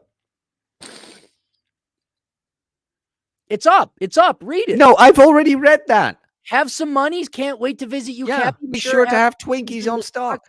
I don't think you read that one. Yes. Our future MD1 for $10. Thank you very much. Cappy, if I choose to be an altruist, would you suggest me showing my millennial brothers how to fix their lives or teach Gen Z how to build houses for cheap? No, you're going to expect. I would not. If you want to be an altruist, but save your altruism only for the deserving people, of which there is no like, oh, all the Gen Zers are deserving or not deserving. Because you're going to find nearly everyone is a douchebag piece of shit that doesn't deserve to be pissed on. So I would save your altruism only for deserving people, just like your friendship. Yeah. But I think if you want to be an altruist as something like would be core to your life philosophy because you want to do good for society, I would abandon that as a primary goal and make it a secondary or tertiary goal and just kind of focus on more of a, I hate to say it, a hedonistic, because there are so few deserving people, so few, that altruism is largely a waste. And it's not that you're looking for reciprocation. You once again are looking for validation in the sense that it was effective. And so helping others, most people don't deserve help. Most people are not helping themselves. So I would, if you're going to become it, reel in your expectations and save it only for the people who are deserving, regardless of what generation or gender or race or anything like that. Yep. But I would find some other purpose and reason to live than your fellow man right now, because most people are douchebags. But if you want to be altruistic, donate to Thor and Missy at their GoFundMe. Just search Thor Missy GoFundMe because they have medical bills and Missy needs a lot of medical care and attention. And that How is she doing? She's doing better. I mean, God Almighty, she's able to walk again. That's a miracle. Thor had her out driving, so that's good. But she's weak, and her body is trying to recover best it can. And they're trying everything from like stem cells and all that. It's just, she got crippled, man. And she's doing as good as she can. She's putting in the effort. But yeah, the last thing they got to worry about is finances. So kind of help them out. Yeah. Juan, the Aztec Patriarch, for the $1.99 super sticker. Come on. I don't think it's a super sticker. I think he just gave us 99 cents. That would be nice. I hope Juan, hit me up with an email. Let me know how that law thing went with the kids and all. I want to make sure you still got your kids. Nice. And Athlon for the $2. Aaron is a Golf Alpha Yankee of F YouTube censorship. Athlon never gives me this amount of super chats. It's like that's because he's I don't know, he feels charity and pity upon me. And yet I've never Gay for received a pay. compliment from I Adam. understand. Yeah, I know. I've never received a compliment, yet he keeps showing up. He keeps showing up in the podcast, you know? Anyway, where'd my hang on, I threw it all the way up. Give me a second. liberal middle-aged white men. All right. Good news. I'm gonna let's test you here, okay? Ready for this, Jack? Okay, let's go. Good news. Colombia elected a pretty hard socialist, borderline communist, former not FARC rebel as the president. Yes. Why is that good news? Because then the country will suffer even more. What? Okay, why is it good for us? We're gonna get more immigrants. Of what variety? I mean, not even immigrants. We could go down there. Why was it good Venezuela collapsed? Why is it good Venezuela elected socialists? I'll let you think. Well, other than the suffering that they caused upon themselves, there's justice there. Oil market, blah blah blah. They're not even able to produce oil because that requires intelligent thought, and I won't lie, white male technology. That's what it's going to require. Yeah, I mean, refugees to the States who will find out there's no magic soil, but they're you don't even have to go to the U.S. Immigration or emigration, they're leaving. Who's leaving? The productive people. That always happens in Why? Come on, man. We're young, virile guys. Why was it good news Venezuela went socialist or communist for Colombian males? There's your hint.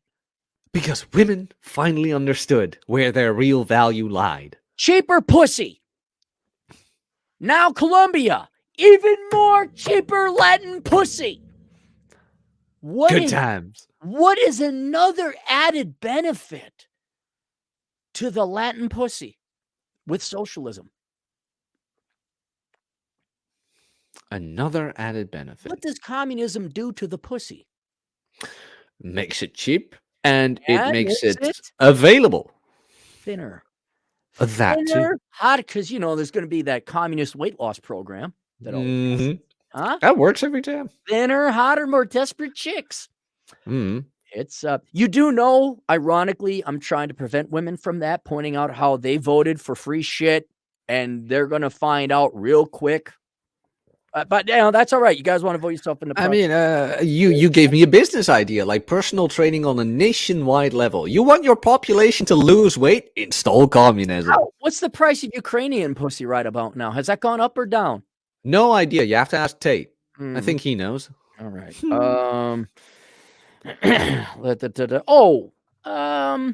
Hang on. Let me look. I should have pulled this up. Rapid City. Where'd it go? I don't know. Hang on. Okay, here. Would you like to hear a little good news, happy news? Yeah. So my buddy Jay came to visit. He's my black friend. And not my token black friend. That's Richard. Richard was my token black friend. Jay. That means you're not racist. No. Because if you have your token black friend, that means you just bring him along. Because I don't actually like my buddy Richard. I just brought him along because he's black. Jay is like a legit black friend. So he came out and visited.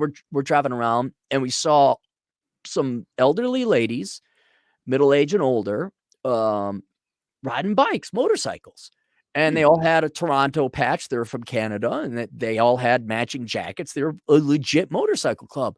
I'm like, look at these gals coming all the way over from Toronto. Like, that's not a short ride. I was very impressed, very impressed. Well, turns out here's what this is. Hundreds of motorcyclists roll into town ahead of the Sturgis rally. Hundreds of motorcyclists are rolling into the Black Hills, and it's not for the Sturgis rally. Decades ago, two women had the idea to start an organization to empower females entering an industry traditionally associated with men. I don't think they did it to empower women. I think they just did it because it was fun, all right? Because this is how far back we're going. Well, the Motor Maids were founded back in 1940 on the premise of showing women in a positive light in motorcycling. I don't think it was that, Miss Aaliyah Burgraff. fucking lying journalists. I think it was just some cool broads back in the day wanted to have fun. It's a male-dominated sport even today, but in the 1940s, it was very rare to find a woman riding her own motorcycle, explained Anne Hovdenis, hostess of the 82nd National Motor Maids Convention. 82 years later, Motor Maids remains one of the oldest continually operated women's riding organizations in North America with more than 1,300 members. Once a year, bikers across the United States and Canada come together to meet and hang out with the women in the Motor Maids community. In 1966 and 1989, the Motor Maids came to the Black Hills. So after a long span, it was time for them to come back and enjoy, the Black Hills are a biking mecca. All riders like to come here and visit, said Hovdenis. Love the Black Hills, just love it, said Dorothy. Look at these names. Dorothy Willward, a member of the organization since 1964. Hang on. We got to do the math. All right. It's 2022, right? Yes. Okay, minus 1964. All right, so that was 58 years ago. She had to be at minimum 16.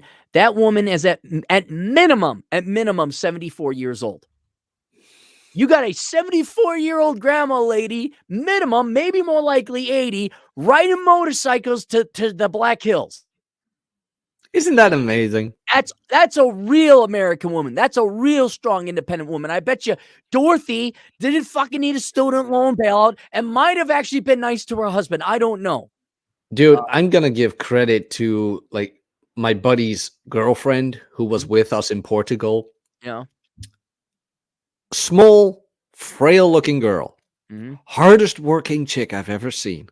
Holy shit. Carried the rocks, carried the cement, did not complain one bit, did not mention her gender studies degree about men, women, but nothing. Was nothing but kind and friendly and supportive and you name it. Whoa. You mean feminine? Yeah. Oh, okay. Well, even though she worked like an ox, she was still feminine. Oh, that's nice. Visited Black Hills back in 60s. Although a longtime member of a female motorcycle organization, Willward was first introduced to her love of bike riding by a man, her husband. My boyfriend at the time, he had a motorcycle, taught me how to drive a motorcycle. Didn't know nothing about them until I met him, explained Willward. Ultimately, it was a friend who convinced her to join the Motor Maids. Oh, once you get into it, it's just fabulous. Meeting people, going to different states, going all over, said Willward. It's that shared interest in adventure that continues to bring women together every year. Well, God bless them.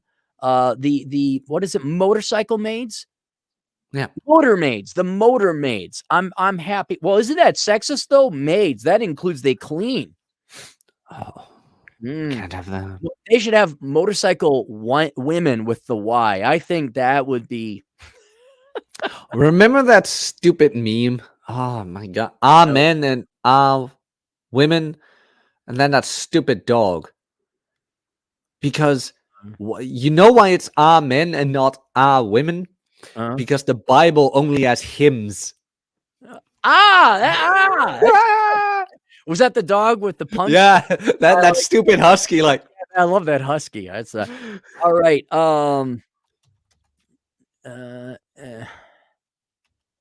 I gotta look this up. Boomer hands typing slowly. Here it is. Props right up.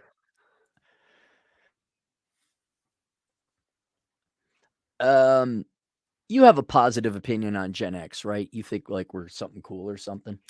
I don't know many Gen Xers. I know you. I know Rob. Rolo's Gen X, apparently. He is older Gen X, yeah.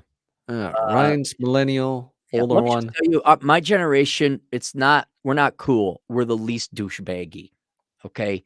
I can understand compared to the boomers, the zoomers, and the millennials, we look like the Fonz, but we're still shit. This is from Business Insider. Decades after graduating college, hang on, millions of Gen Xers' lives are still dedicated by student debt. Now, there are two people that are prominently featured at the top of this. Take a wild guess their demographics. Middle-aged, liberal, white women.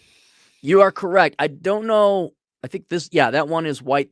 This one may have a little mixed race, but it is middle-aged white women.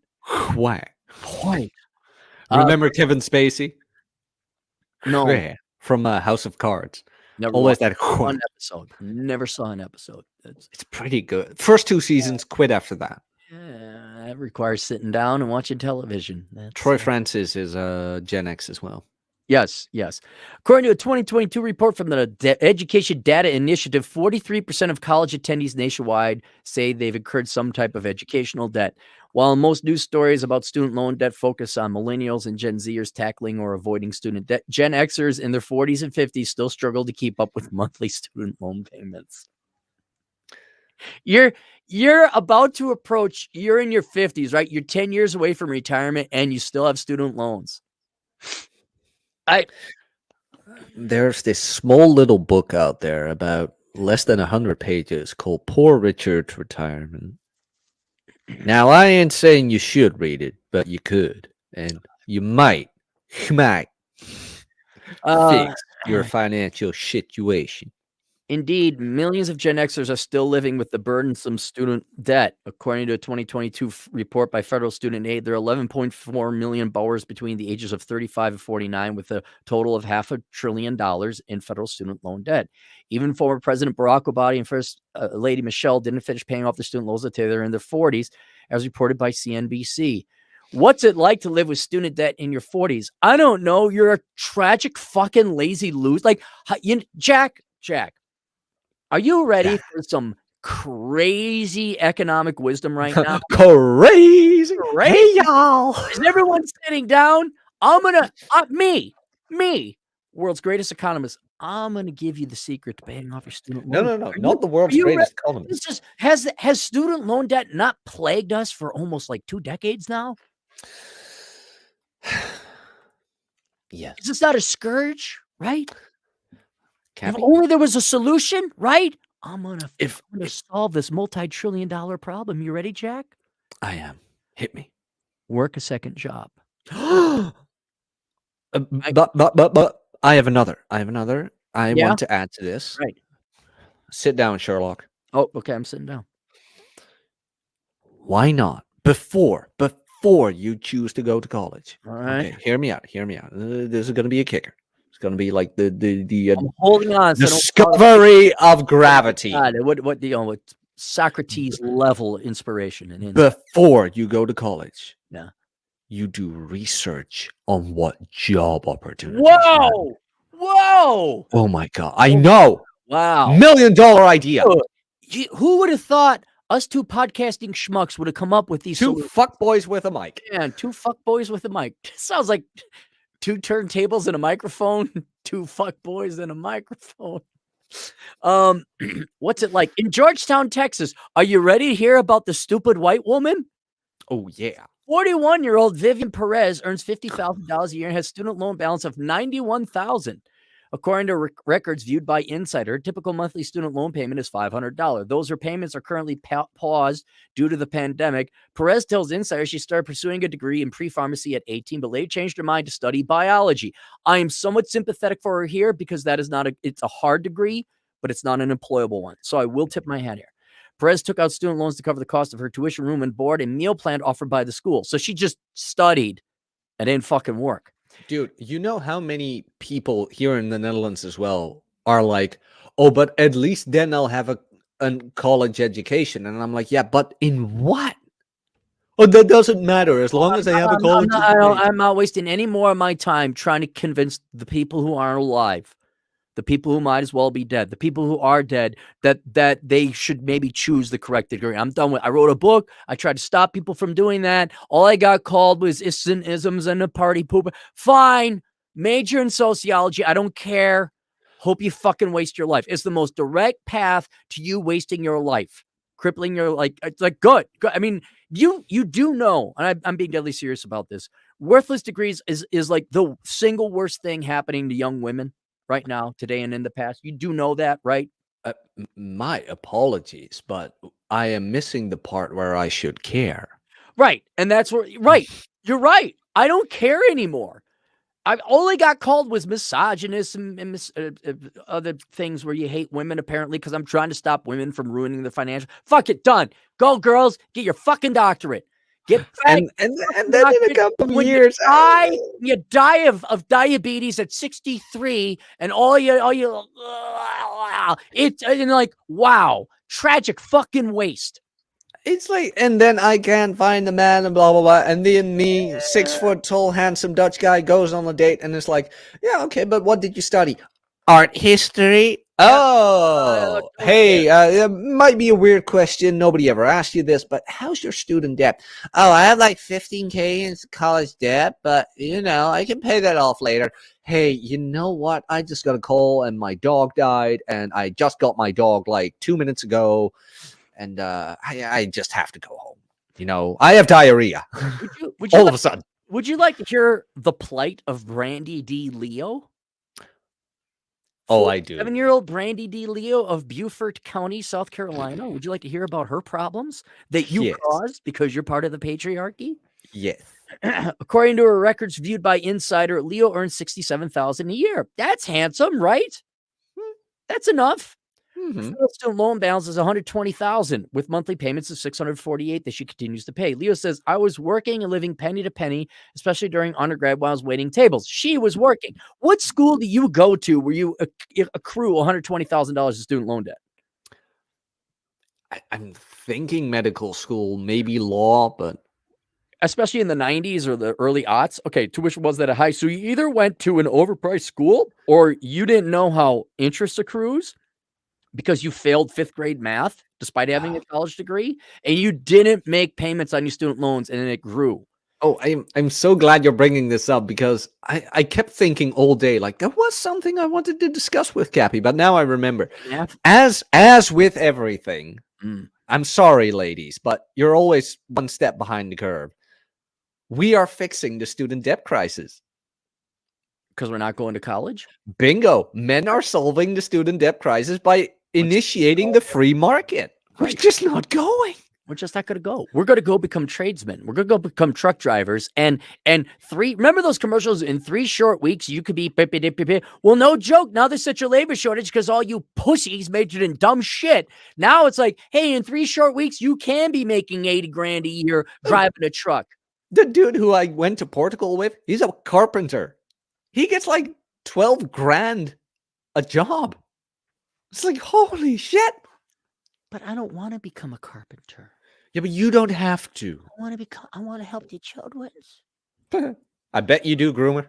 Bet you do. Hey, Leo says, I was working and living penny to penny, especially during undergrad when I was waiting tables. I really felt like the only way I would stop living payday to payday was if I went to college and was able to get a degree. Plus, I knew that I couldn't have access to retirement or healthcare if I didn't go to college, which is bullshit. 25 years after graduating from college, Perez and Leo still feel helpless when it comes back to paying the student loans. What did she study? Leo! Guess what she is?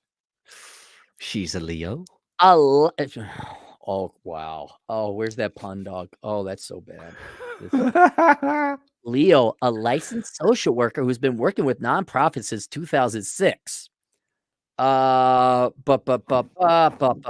look, ladies, just they can't afford homes in the current market due to their debt. No shit. Did you girls also vote Democrat to have money printed go under, admittedly, both Trump and Obama? Mm-hmm.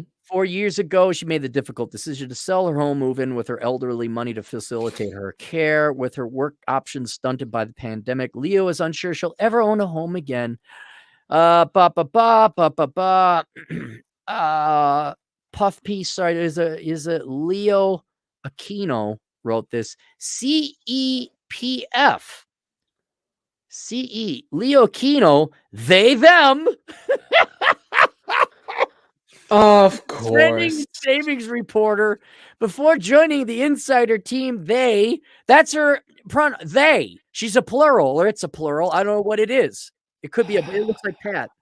They covered relationships, sexual wellness, beauty, fashion, and more. Oh. Always uplifting light stories of BIPOC and the LGBTQ communities. You can reach Leo. Leo Aquino. I want to refer to let me see how many Twitter followers She has? Oh, They I remember Twitter before the dark Twitter, times. yeah, I don't even know if Leo Aquino has Twitter, and not that it's the end all be all, I just wanna see if, I am the like, you better have more than me if your job was to do this. That's not him, that's a guy. That's a guy who legit is a That's no moon. moon.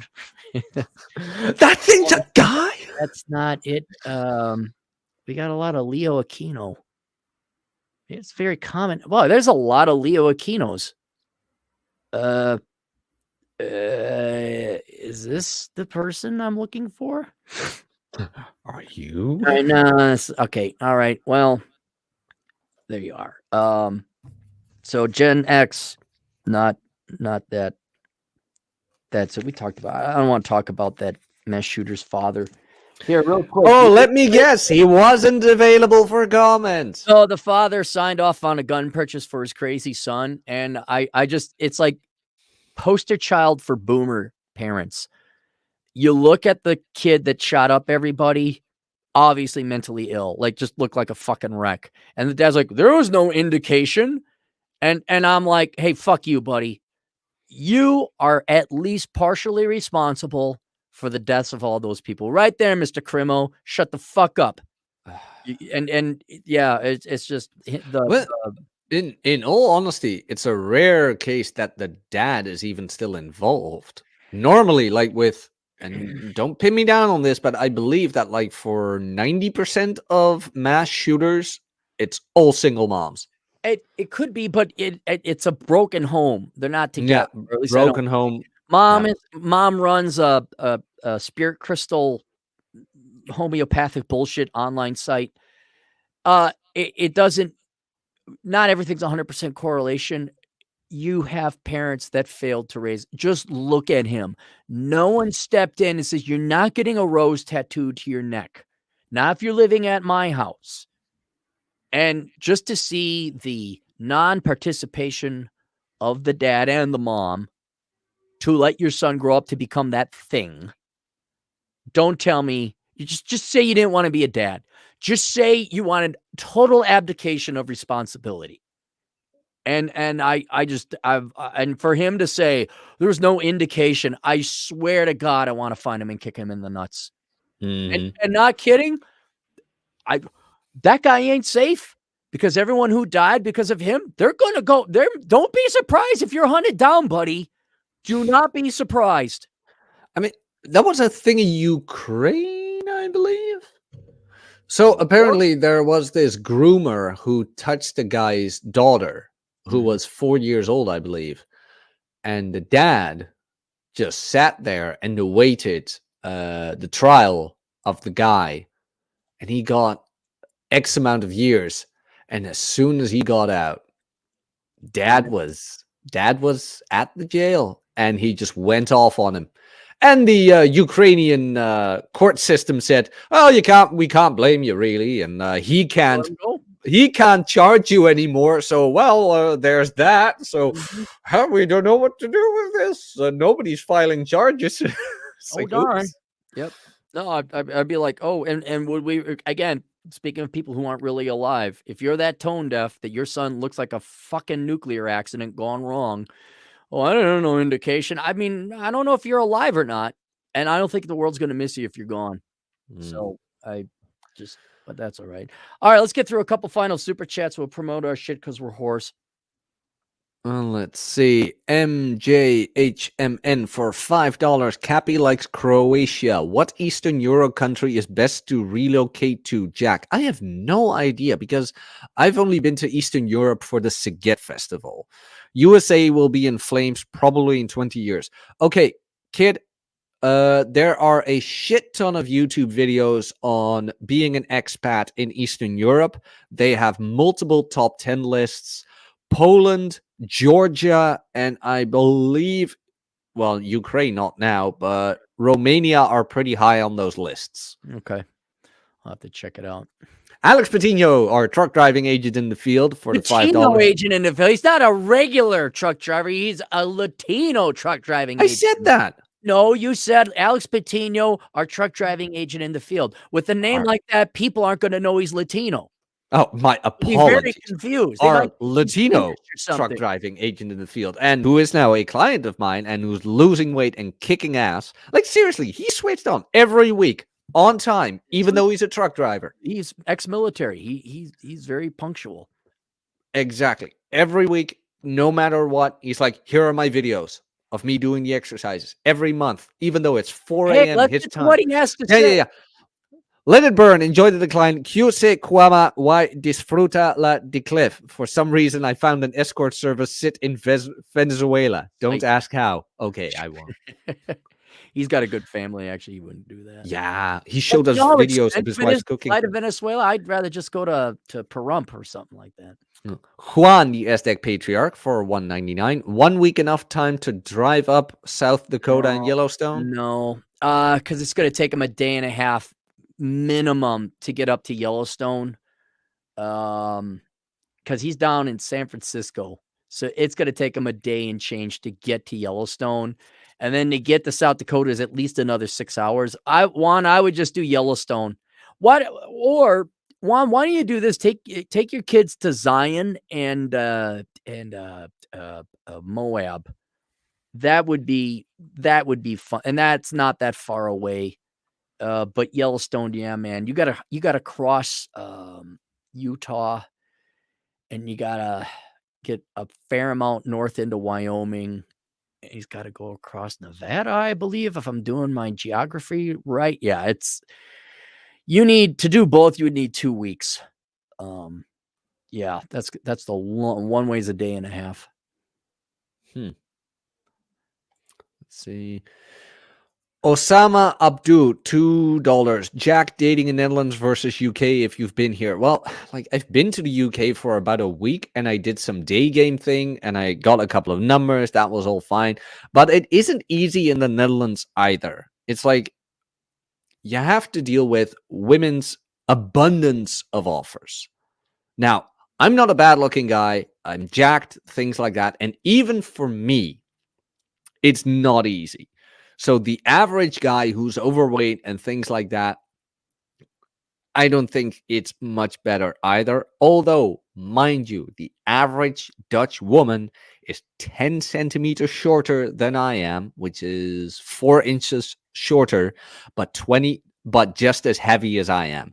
And I am 160 pounds, something like that. 160, 170 pounds. So yeah, they're they're about the same. Yeah, no, they're 5 foot. No, I'm talking the difficulty of dating between it. Yeah, the difficulty. Good. There's a $2 answer. There we. Vince H for $5. I learned more useful skills from managing a Wendy's than I did from public school. I can imagine. You learn more, dude. Just hanging out with your buddies, you're gonna learn more. You don't learn anything in public schools. If anything, you learn misinformation. You learn how to be miserable. You do. So, all right, that's it for super chats. Want to promote your stuff? Yeah, I'm already working on it. Most of my links are already in the chat. Let's see. Okay. So, what Cappy was supposed to do, even I thank him for advertising my one-on-one coaching, I also have a group consultation. It's personal training. You get a private Discord, weekly accountability where I'm on form videos. So you get form checks, a personalized schedule, personalized diet plan, and monthly consultations where we discuss with the group what's going well, what isn't going well, changes, etc., etc. Alex Patino is in there. John Watts is in there, who's in the chat. Governor Megatron is in there, who's in the chat. And I have one spot left, so you can look that up and link in the chat. I also did a couple of audiobooks for Troy Francis. Links are also in the chat. I did Carl from Black Label Logic, his audiobooks, which you can get here. And of course, if you want all my free shit, you just go to my channel because I'm back. And tonight, my flagship podcast will return, Red Evening with Rob from robsays.net. And it will be the return show, and it's going to be great. I'm looking forward to that. Cool. Let me just show people that so they can go ahead and take a picture of it. Picture of that one there. You got a YouTube channel? When'd you get a YouTube channel? Yeah, I made it a couple of years ago. I had some some gay author on there as well, who Ah, wrote "Enjoy Joy Francis. the dick line, enjoy the dick line," or Fine. something like Right. Yeah. Hey! that. All right. As for me, I have to do important upper middle income, middle-aged white male luxury thing. I'm gonna go yell at the poor. I used to enjoy hiking and motorcycle riding. Now I just go and I yell at the poor. I Oh, feel you throw your wasteful I have cash at them. stern finger at the poor people, and it's fun times. Let's do this because I am going to take it down pretty soon. Achieving minimalism is offered through my Teachable platform, the Clary School of Economic Philosophy. Search for it. That will be not open for enrollment. Let's just call it. You got 24 hours by the time I get done pointing my finger sternly at poor people. Throwing inflated $100 bills. No, I would never do Why that. are you poor? Paying my taxes.